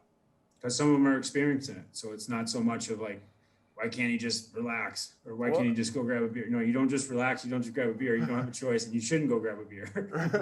and I think it's because of guys like Robin Leonard, that have these platforms that are so open about who they are. That's given everybody else the courage. Like, for me to share my story about my battles with addiction and all that stuff, it stemmed from getting the strength from hearing what Akeem Ali you had to go through, and him being courageous enough to share his story. And I think that's what's so important in helping our world grow and come together and unite and be the best versions of ourselves, is if we share our stories and be vulnerable. And I doing my research before I reached out to you to ask you, and being the super fan that I am, going through, you had, I forget who you were talking with, but one of the things that was on your Instagram was a video where you talk about owning your vulnerabilities and all of these things. And the reason why I started my company, my mentorship company, Rob, is just that, exactly what you said. Like, own your secrets and own your life, and don't hide behind them. Right? Because it takes a village for everybody to prosper, in my opinion, and my experiences. So I want people to be cool for being authentic and real, instead of being fake and being, everything's fine. So my hat's off to you. I would take it off, but I'll take it off anyway for coming out and sharing your story. Yeah. I appreciate it. It's important. It's so important, and I'm so proud of you and all that you do for whoever wants to listen to what you're saying. Yeah, like for me. sure. Other super fans like me. Other super fans like me. So I want to get into, before we move on to penalty part of the Yeah, game, I want to talk about 44 vision. I want to know what it is, who it is, why it wasn't around when I was playing, because it stems from your brain. So why you didn't hook a brother up back when we were kids and be like, yo, Ray, you're going to do this, you're going to do that. What is it? I send all my people to check out 44 Vision. I need to know how I can be a bigger part of it, how I can get my guys on it and gals on it and whoever on it. Tell us what 44 Vision is. Where does it stem from and how did it start? And where is it today? Yeah, so I started doing some video work. I got an account on Instat, and I started working on the Instat. And it was amazing to me because through the course of my career, I love talking hockey, and even on the ice with my line mates, like I try to be portraying a picture for them or helping them see the play or grabbing the whiteboard and trying to write on the whiteboard for them. When I got this Instat account, the video stuff, it has these tools on there where you can diagram and you can show, where the open space is or where the mistake is. And I started just playing around, going through NHL games, going through other leagues and playing with just random clips. And then from there, I got a couple players from Czech Republic that I started working with and inserting my sort of knowledge into the game or what I saw in their shifts. And the feedback was amazing. So then from there, I was literally out playing in a tournament with a buddy of mine that I played junior with in Syracuse. And I ran into this guy, my business partner now, Dave Cochran. I told him what I wanted to do with this platform. And from there, he helped me build it out. And what it is essentially what we do is we go in with the players on their individual level and their game film. And we start interjecting our knowledge and our experience into these scenarios and helping them understand the information. Basically what it is it's an information share with these players to help them in their games and understanding the details of what it takes to succeed, what to look for. Like, Rainer, when you're talking about when I walk off the half wall, there's 3 or 4 details in this that are very transferable as long as you can articulate it. And then with the Instat account, you can diagram it. So what that does for them is you give them the information and then you start to give them these videos that helps them build picture memory of that situation. And then from there, you can also give them the practice plans that it takes to go into it. So the half wall move that you're speaking about, I know very well. It's a lot of footwork and it's a lot of manipulation. And I don't want to say it's easy, but anybody can really do it. It just takes that work. You got to know what to work on. You got to know. Easy for you to say it, Mr. I promise you. I promise you. So next time you're in Toronto, you're taking me out for a lesson. All right, I got you. No problem. Cool. Yeah. So then from there, I thought, like doing it on my own, as far as like just as one coach is one thing, but I really want to have an impact on the game and have a way to, again, impact the games. I started calling people, friends and people in my network, and I just explained what I wanted to do, and I wanted to see if they'd be interested in coming on board. Danny Sivrett, Freddie Meyer, Glenn Metropolit, and on the women's side, we have an amazing cast of girls. And then, I got passionate about the women's game as well. I worked out with Rebecca Johnson and Bailey Brom, David Bull and I back in London. And I don't know what year it was, maybe 2008, 2009. And the way that their passion and their drive for the game, it was eye-opening. And I had such an appreciation for what they were doing. So I've always had a passion for the women's game and trying to help them grow. Well, and I thought that this would be sorry to cut you off, Robbie. Our first inaugural guest was just recently named the MVP and Rookie of the Year in the NWHL. Michaela Grant-Mentis. So we're a huge fan of the women's game as well. So continue. I'm sorry to cut you off, but I just wanted to share that with you because Michaela. I watched some of her stuff. Yeah, I was watching her shifts actually. A buddy of mine said, "Hey, check this girl out. She's really good." Team Canada never gives her an invitation. What's going on? I don't know the Canadian politics, boys. I'm American. So yeah, continue. So I called these women's players up, and I just told them. So what I thought, my opinion on the game, and take it for what it's worth. It's my opinion. I guess I'm entitled to it, but I think that those high-end girls' knowledge needs to go back into the game. So you get these 12, 13, 14-year-old girls understanding these details, just like the boys do. The boys, you got like. You see like Vinny LeCavalier, Marty St. Louis coaching Pee Wee teams. Like think about how valuable that resource is. And the other thing about that is, and some of the guys in the men's game, they get paid to coach Pee Wee. So I wanted to do 2 things. First was get the girls' knowledge back in the game to the younger girls' game, and also at the same time help them get paid and be compensated for being experts and having this knowledge, having this experience. So from there, we have some great girls on. Amanda Pelkey is an amazing mind, hockey mind. Blake Bolden is an amazing hockey mind, amazing person in the game. Brianna Decker, Rebecca Johnson. We had some girls from the NWHL, goaltenders.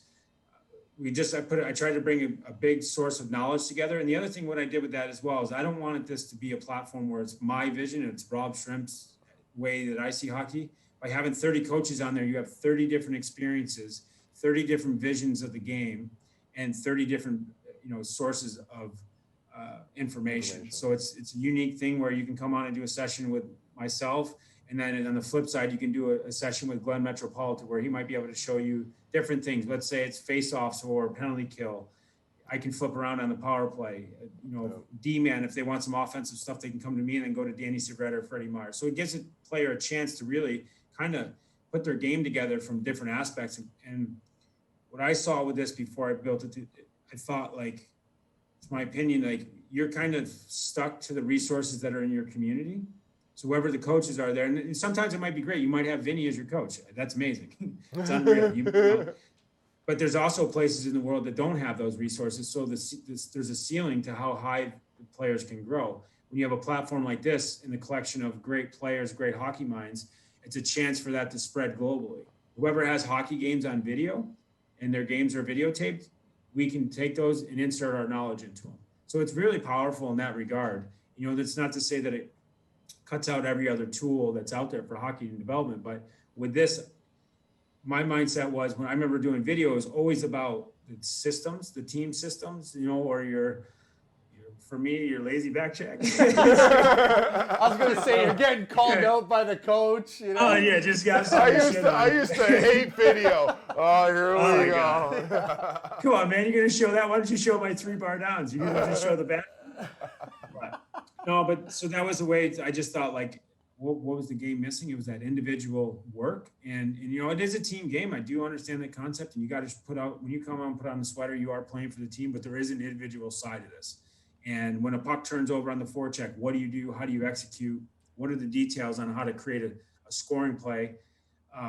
That I don't feel like that part was translated well through my career. And I don't think it is now. I mean, it's starting to grow.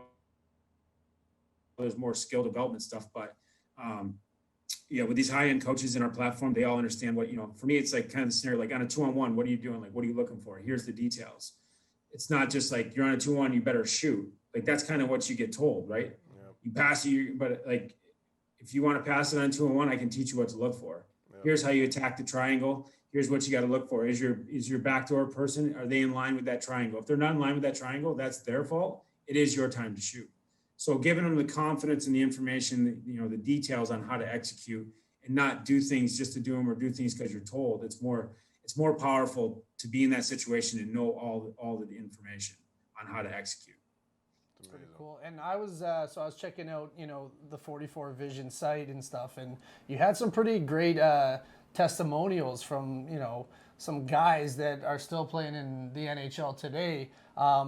We know Rob Schremp as, like, the goal scorer, getting the points, the skills, the shot.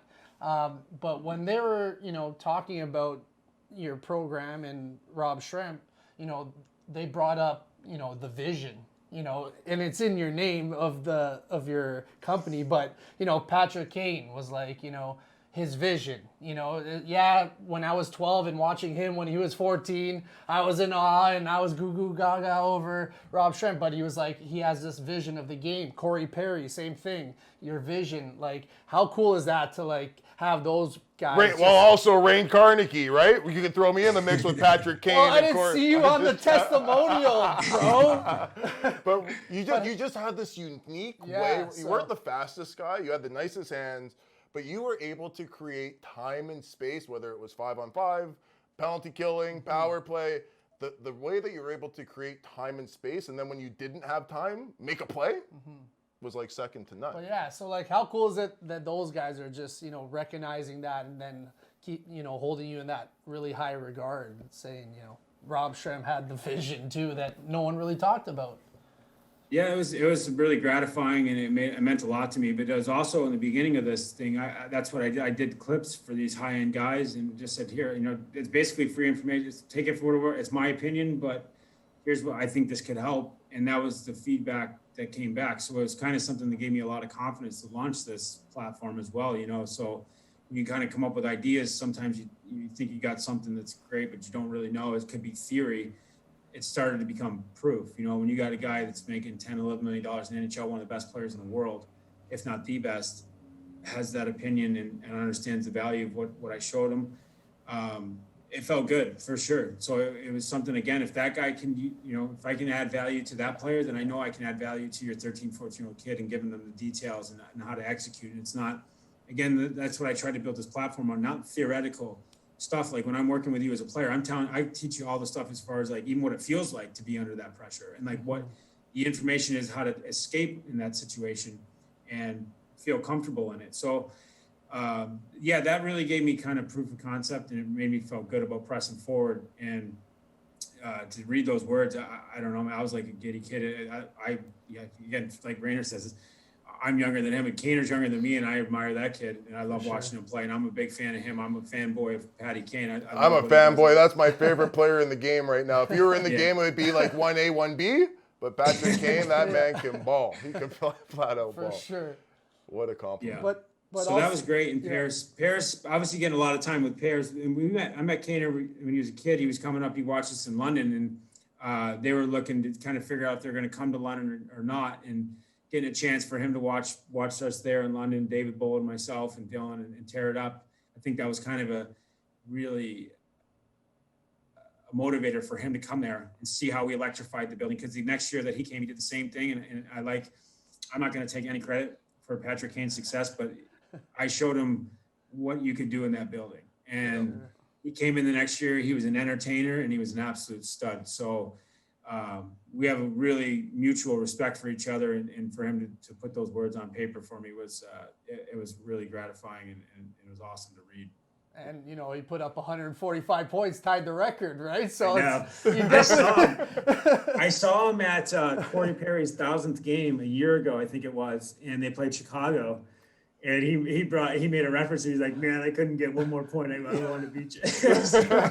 But you should have told him then, you played one more game too, so I actually have the record. Yeah, there you go. Asterisk. That's an asterisk. It's an asterisk. And then I want to touch on one more thing. We just talked about the vision, but let's bring it back to, the skill stuff. Because, I like to, refer to what you were doing as like the N1 mixtape on ice. Like when those basketball guys were doing all that N1 mixtape stuff, like you were doing that on the ice. And it was like something brand new. And, you've kind of started this trend in the hockey world. Like you go on TikTok, you go on Instagram, you go on all these social media platforms.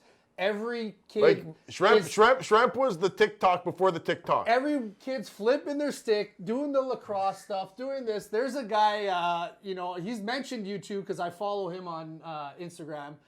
Pavel Barber, he's taking all your moves that you pioneered into the game, and he's making a living off it. Like, how cool is that you've started this like whole trend in hockey, basically? And, are you getting any royalties off of Pavel Barber's moves, or what's going on with that? Unfortunately not. I took all the shit for it, and I got nothing to show for it. So I took all the abuse, and these guys get the smooth sailing now. Like we were not allowed to be flashy back when we were playing. No. Like it was shunned upon. Now it's celebrated. Mm-hmm. I wish I got to play in this game. I didn't have the feet, so maybe I don't want to play in this NHL. But when we were trying to pull the fans out of their seats, and I think that's what started the London Knights like perennial every year. Mm-hmm.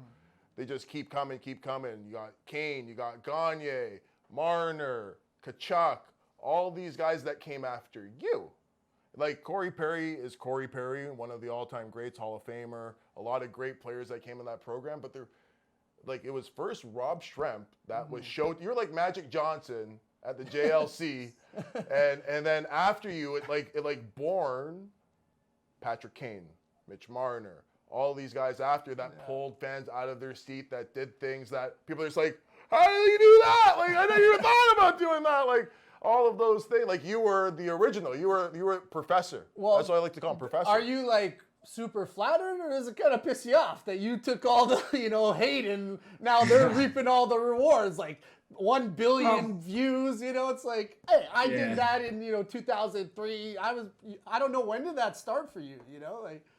Yeah, no, I started that at 12 years old. I played lacrosse and I started doing that, and it was so much fun. Again, like trying to be Michael Jordan, like be a really effective player, do whatever it takes to win. I want to compete and I want to win, but I could also bring you out of your seat at the same time. Like that's, his dunk from the foul line with his tongue out, like he dunked it and he had basically an iconic moment. So with the lacrosse stuff, I was doing it back then. It was not well received. I mean, I talk about this quite often, but so for me now in the game and watching the progression of it and seeing this stuff, I love it. I like the fact that it's moving away. There is that little bit of a, man, you gotta be kidding me. Cause the flack that I took was unnecessary. It was insanity. Yeah. And I told a story this the other day, but there was one time a bunch of scouts came to watch me in Mississauga from London. There was a group of them. And I was doing my, sort of stuff in warm-ups, and the one guy's like, oh, look at that cocky hot dog or whatever. And then, Mark Hunter actually stuck up and goes, do you actually realize how hard it is to do that? You understand how much skill it takes to do that? I just did my lacrosse thing. I took it off one foot, batted in the air, kicked it off one foot, kicked it off the other foot over my head, caught it in flight and went bar down. And one guy's chirping me, and the guy, Mark Hunter, who's a great NHL player, unbelievable general manager, was like, no. Actually, that's amazing. Yeah. So it was a weird balance. And the other thing is my dad was at every game. So when I was doing this stuff, there's people up there talking shit the whole time. Yeah. It was such a weird, it was not received well. Wow. I mean, the other thing is, I wasn't oblivious to that either. I was also like, you don't like it? Watch this. So I didn't really fold to it, but seeing it now and watching how they do it in warm-ups, I'm happy because I think when I did that shit in warm-ups, it was also part of entertainment. There's two parts of it. First of all, when you can do that high-level stuff with the stick and with the puck, it's not easy. So then when you take your hands down to the ice and you start sticking on the puck, that's easy. And that's that makes the game super simple. If you can play lacrosse with a hockey stick and a hockey puck, playing hockey with a hockey puck and a hockey stick it really brings it to a level where it simplifies it. And then the second part of it is when you're in that level in the OHL and you got fans and stuff, they love that. That's a piece of entertainment that's marketability. And if you absorb it that way and use it that way, that brings uniqueness to the game. But back then it's again, you hot dog, cocky, thinks he's better than everybody. That's how it was looked at. But now when the league's at $4 billion a year industry, and you got to find ways to drive revenues and be marketable and let guys be a little bit more personable, it's great for the game. It's not to spit in anybody's face. It's not disrespecting the guys that played in the 80s. It's not disrespecting anybody. It's just no offense to you guys, but it's that old school Canadian mentality a little bit of humble, stay everybody in one line. But that's okay. I hear you. But when you start talking about the revenues in sports and why other sports guys are signing contracts for $30-40 million a year, and we're, unbelievably eye dropped over a $10 million a year contract, their marketing is different. And the players are individualistic in some sense. When the team game comes on, they check in. But when it's time to be an individual and show who you are as a person, they are allowed to do that. Mm-hmm. Wow. So I think it's like that. You have to be an entertainer, but also a competitor. And I don't see anything wrong with that. So I like that the kind of leash is loosening in that regard, and you're getting the ISO cam on Matthews doing cool stuff and Marner doing cool stuff, and all these other players that have dangles in their tool bag. They're doing it in warm-ups and they're celebrating it. So it is good. It does remind me of what it took for me to do it, but I'm happy to see the game, grow. That's amazing. And Rob, as I said, super fan. This has been I'm in awe of the time that you've shared with us. One thing that I wanted to see if you had a memory like an elephant, top prospects game, talking about all the skill that we see before we get into our last segment here. Top prospects game, I remember watching it because I was like, here's my man crush Thursday. I don't know if it was on a Thursday, but my boy Robbie Schremp's playing in the prospect game. I can't wait to see, because there wasn't TV like there is now. There's not a lot of footage of, I can't seem to find a game film of when I used to play. But the Top Prospects game back when we were going through junior hockey was something that was nationally televised. So now I get to see, the best of the best. And here's my man crush, Schrempy, I know what he's going to do. He's going to put on a show. And there was one play, and I want to see if you remember this play, because I remember it vividly, because I used to, after watching you try this play, you didn't execute it, but you tried it. But I always tried to do it every practice thereafter. You came up out of the corner. You were walking up the wall towards the hash marks to get a shot on net. But instead of taking a shot on net with the guy on you, you picked the puck up and you tried to, like a lacrosse style, swing it on net. And I was just like, what was that? What was that? And I don't care, it didn't go in. That would have been the best goal that I had ever seen in my life. And from that point, do you remember that play? And if you do remember that play, have you done that play and actually scored? Yeah. Yeah, I didn't tier 2. I scored on him, and that one I had him. I was walking off, and I remember Chance. What's his name? Chance from Mississauga was the goaltender.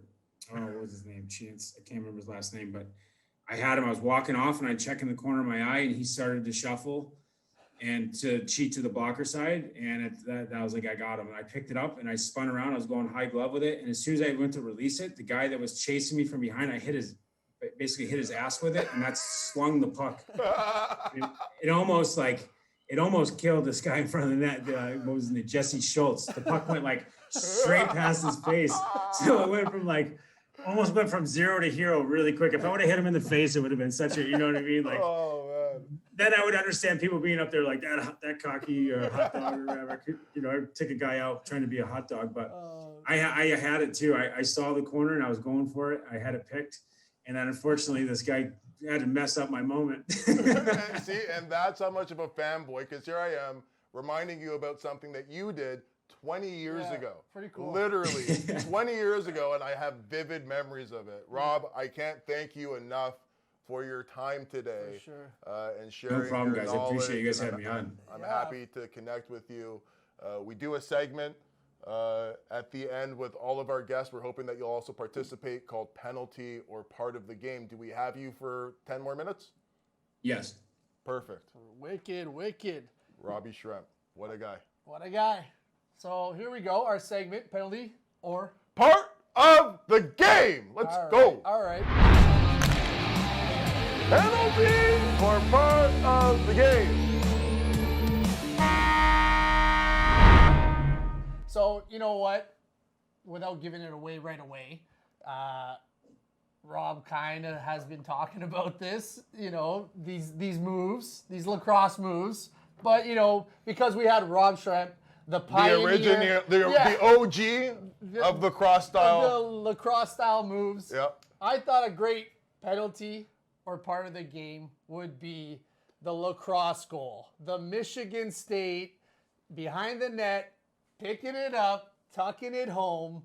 Are we going to see that more? Is that going to be a mainstay penalty or part of the game for, years and years to come? Or do you think, it's kind of a penalty and we got to take it out and go back to that, old school mentality, Canadian hockey way, like Rob chirped us on? What do you think, Reno? Yeah, I'm going to start it off. I want to have Rob's opinion at the end here today. Okay. For me, I think that it is a penalty. I think that I'm going to go the opposite way. I was a guy. Now I'm coaching now. I would like it to be a part of the game more frequently, but the reason why, and I'm going to throw a curveball here, the reason why I'm saying it's a penalty is because for guys like me, who didn't have hands like guys like Rob, and couldn't pull that move off, I used to get mad. I was also, a fan too, so I'd be like, man, that was sick. But screw you for having nice hands like that. Why can't I do it? Like hot potato, So I, as a fan, part of the game, if it's not being done to my beloved Leafs, right? If it's not being done to my beloved Leafs, then part of the game. But penalty, because I can't do it, trying to teach my son and the boys how to do it, can't teach them how to do it. And Rob is all the way in Latvia, so he can't help me, but maybe he can with 44 vision. True. Penalty, but part of the game. All right. So you know what? Me and Ray never agree on this kind of stuff. And We're always every going episode, he's opposite. always telling everybody that we never agree. So perfect for me to go next because I'm gonna say we'll let Rob be the deal breaker. I'm gonna say it's definitely part of the game. You know, You don't have any hands. I know, and I still love it. Okay. All right. But, you know, I think it's part of the game because, you know, these guys who can do it, like, all the kudos to you for being able to pull that off. Look at Trevor Zegras, the young American kid. Hell of a He hockey tried his first NHL goal, was an unsuccessful attempt, but he tried to tuck it in. Like, imagine that's your first NHL goal. That would've like, been nasty. it would have been nasty. And I think it's only really been done 3 times now in the NHL. I think it's Svechnikov Shevchenko. twice. Twice, yeah. And then I can't remember who the other guy is who did it. Forsberg. but There you go, Philip Forsberg. Yes. So it's only been done 3 times. So that just tells Which is you- why it should be a penalty. Well, that just tells you how hard it is.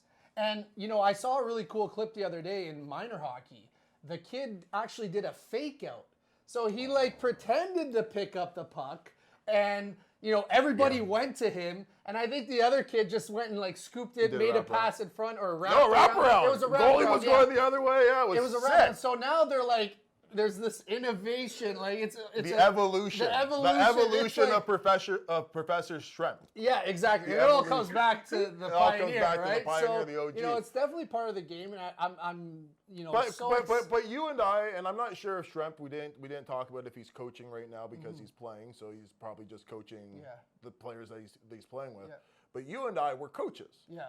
So what if you had your coach's hat on right now and you saw a player like Rob Schremp on your team try that move when I'm wide open in the slot for a 1T strong side, and then he gets jammed up, the goalie saves it, they turn the puck, go up ice, break out, go down the ice. Now is it a part of the game or is it a It's penalty? still Is a part that of the kid game. that didn't see me, if Rob Schremp didn't see me, Well, let me explain. It's still a part of the game because the only guy who took flack for that was poor Rob Schremp. Because I'll tell you right now, nobody yelled at Trevor Zegras for trying it on his first NHL goal and missing the guy in the slot. So, That's you know, right. I want to thank you for, you know, paving this way for our young hockey player, our athletes, you know, and definitely part of the game. And I'm excited to see it's a penalty if any of you guys looked me off in men's league trying to do that move. Any of my teammates in men's league when we get back to playing, if you try that move and I'm in the slot, definitely going to be a Make the penalty because pass, we're going to yeah. be getting a 5-minute fighting But major. yeah, I think for it's part looking of the me game, off. and I'm excited to see where it goes and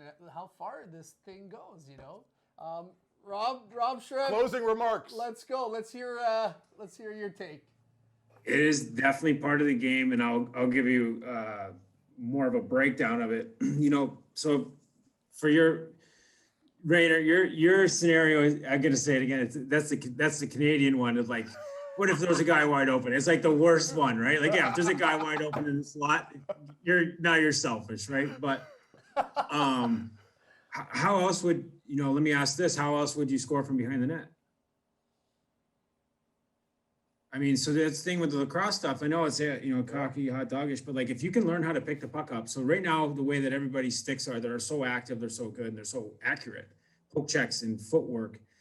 Now, when you take the puck off the ice and you put it up in the air, you've now brought in another dimension of the game. Like now my stick is up in the air. Now this guy's got to swing his stick at it to try to get it off my hands. So there's that piece of it. You can bring the air dimension of the game into play. It's now an advantage. Now you can't get boxed in so easily with an angled stick, and then to the other part from behind the net, the lacrosse goals, that like how else would you score from behind the net? So would it be okay that if I was behind the net, I took it and tried to bank it off the goalie, missed, it went out of the zone, they went down on a breakaway? It'd be accepted in today's game. Oh, I tried to get it on net. Well, no, it's like the worst spot to shoot from. Yeah. If you try the lacrosse move or the Svechnikov or we call it the Mike Leg, because that's really who gets credit for it, and that's the guy that did it first. Yep. If you go to stuff it and a guy knocks it down or whatever, the puck sits right in front of the net. Now that creates a second chance. It's a lot easier to create that second chance than it would be again to bank it off the goalie from behind the net. So I think in that argument's sake of it, that's why I believe in it. And it's a super high-end skill thing. So now we take it to the other side of being effective and entertaining. it's more entertaining. More people talk about it. It makes more highlights. And instead of turning it back and cycling it or holding it behind the net for another 30 seconds, something like that. I think it's huge. I think it's huge to again, that part of it is you're trying to score a goal. How else would you score from back there? There's no other way. Not no other way, but the other way is not much different. It's still risk and reward from trying to shoot it from there.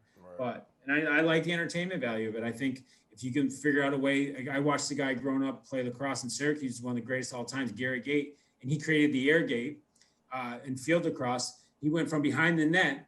You can't, I don't know if you guys know lacrosse, you're not allowed to step in the crease. Mm-hmm. And the crease goes all the way around the net. So what he did was ran from behind the net, jumped in the air, because you can go through the crease in the air. He jumped in the air and wrapped it over the top of the crossbar.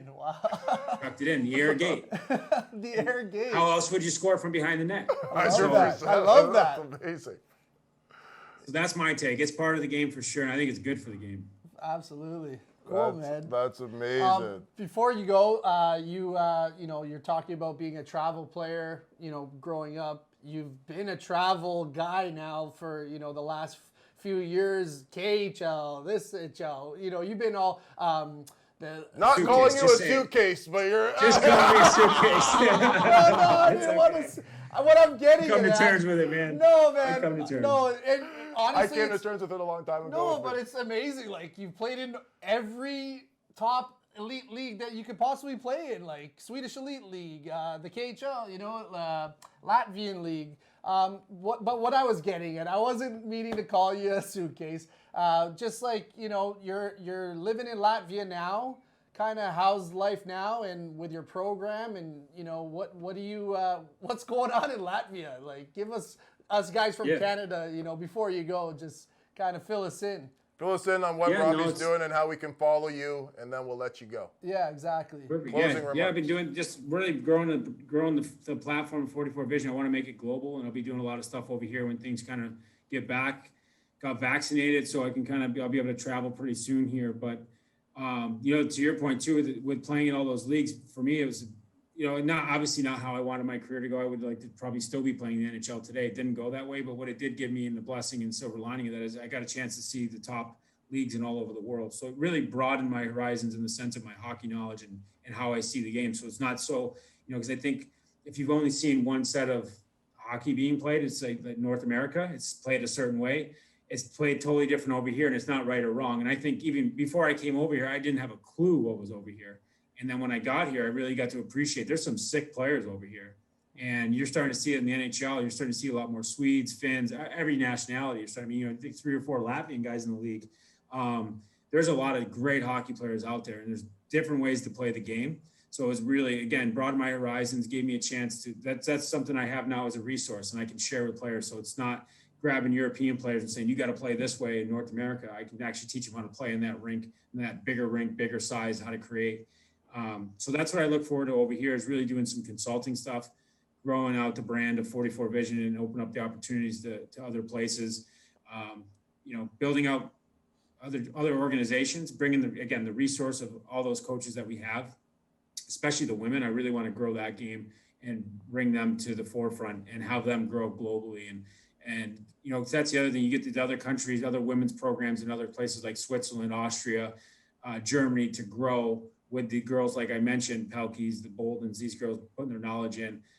I'm excited for that growth. And that's really where I'll be at. And might be coming back to North America whenever it gets safe. I'd love to come back in that area in Toronto and do some stuff. And but I'm really passionate about coaching now. Even last year, it was fun to get back for a minute, but my passion now is in the gratification of teaching other people and showing them, the game a little bit and giving them the tips and opening up doors for them, for their success. And, my time's passed, so to speak, and it's now time to be the, I guess maybe like the grandfather, the old man. And maybe a career in trick shots on TikTok if you ever open it. Mike, I have to get an account, man. You gotta get an account, man. You gotta get an account. You need to put the dad bod butt angle. That video should be like viral. 1 million views already. That'll go viral on TikTok. Just for that video. Just make the account, put that video on there, call it a day. Yeah.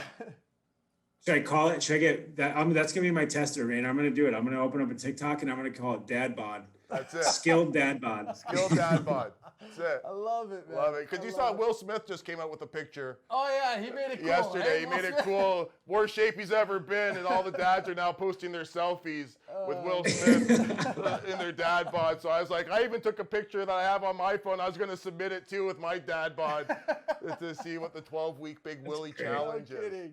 So But, where can we find you on Instagram real quick? I'm at Rob_Schremp. 44 Vision Hockey has we have our Instagram there. Same thing, all social platforms. We have a Twitter account. I like to do a lot of videos for the social medias and just giving out kind of snippets of information, more just for education, doing some clips and breaking down some things and putting out information. So if you guys want to tune in, I try to give out as much as I can there and some knowledge that helps and show what we do a little bit with the platform and promote the platform, but at the same time, kind of just giving out free information to help players all around the world. Cool. And then at Dad Bod Skills on TikTok, right? That's We'll see. It's not coming tomorrow. I don't know if I just fully committed to it, but Yeah, I'm 90% in. I think you're all in. You're gonna be like, whoa, this is super successful. What's going on here? It's cool, man. It's been an absolute joy, For brother.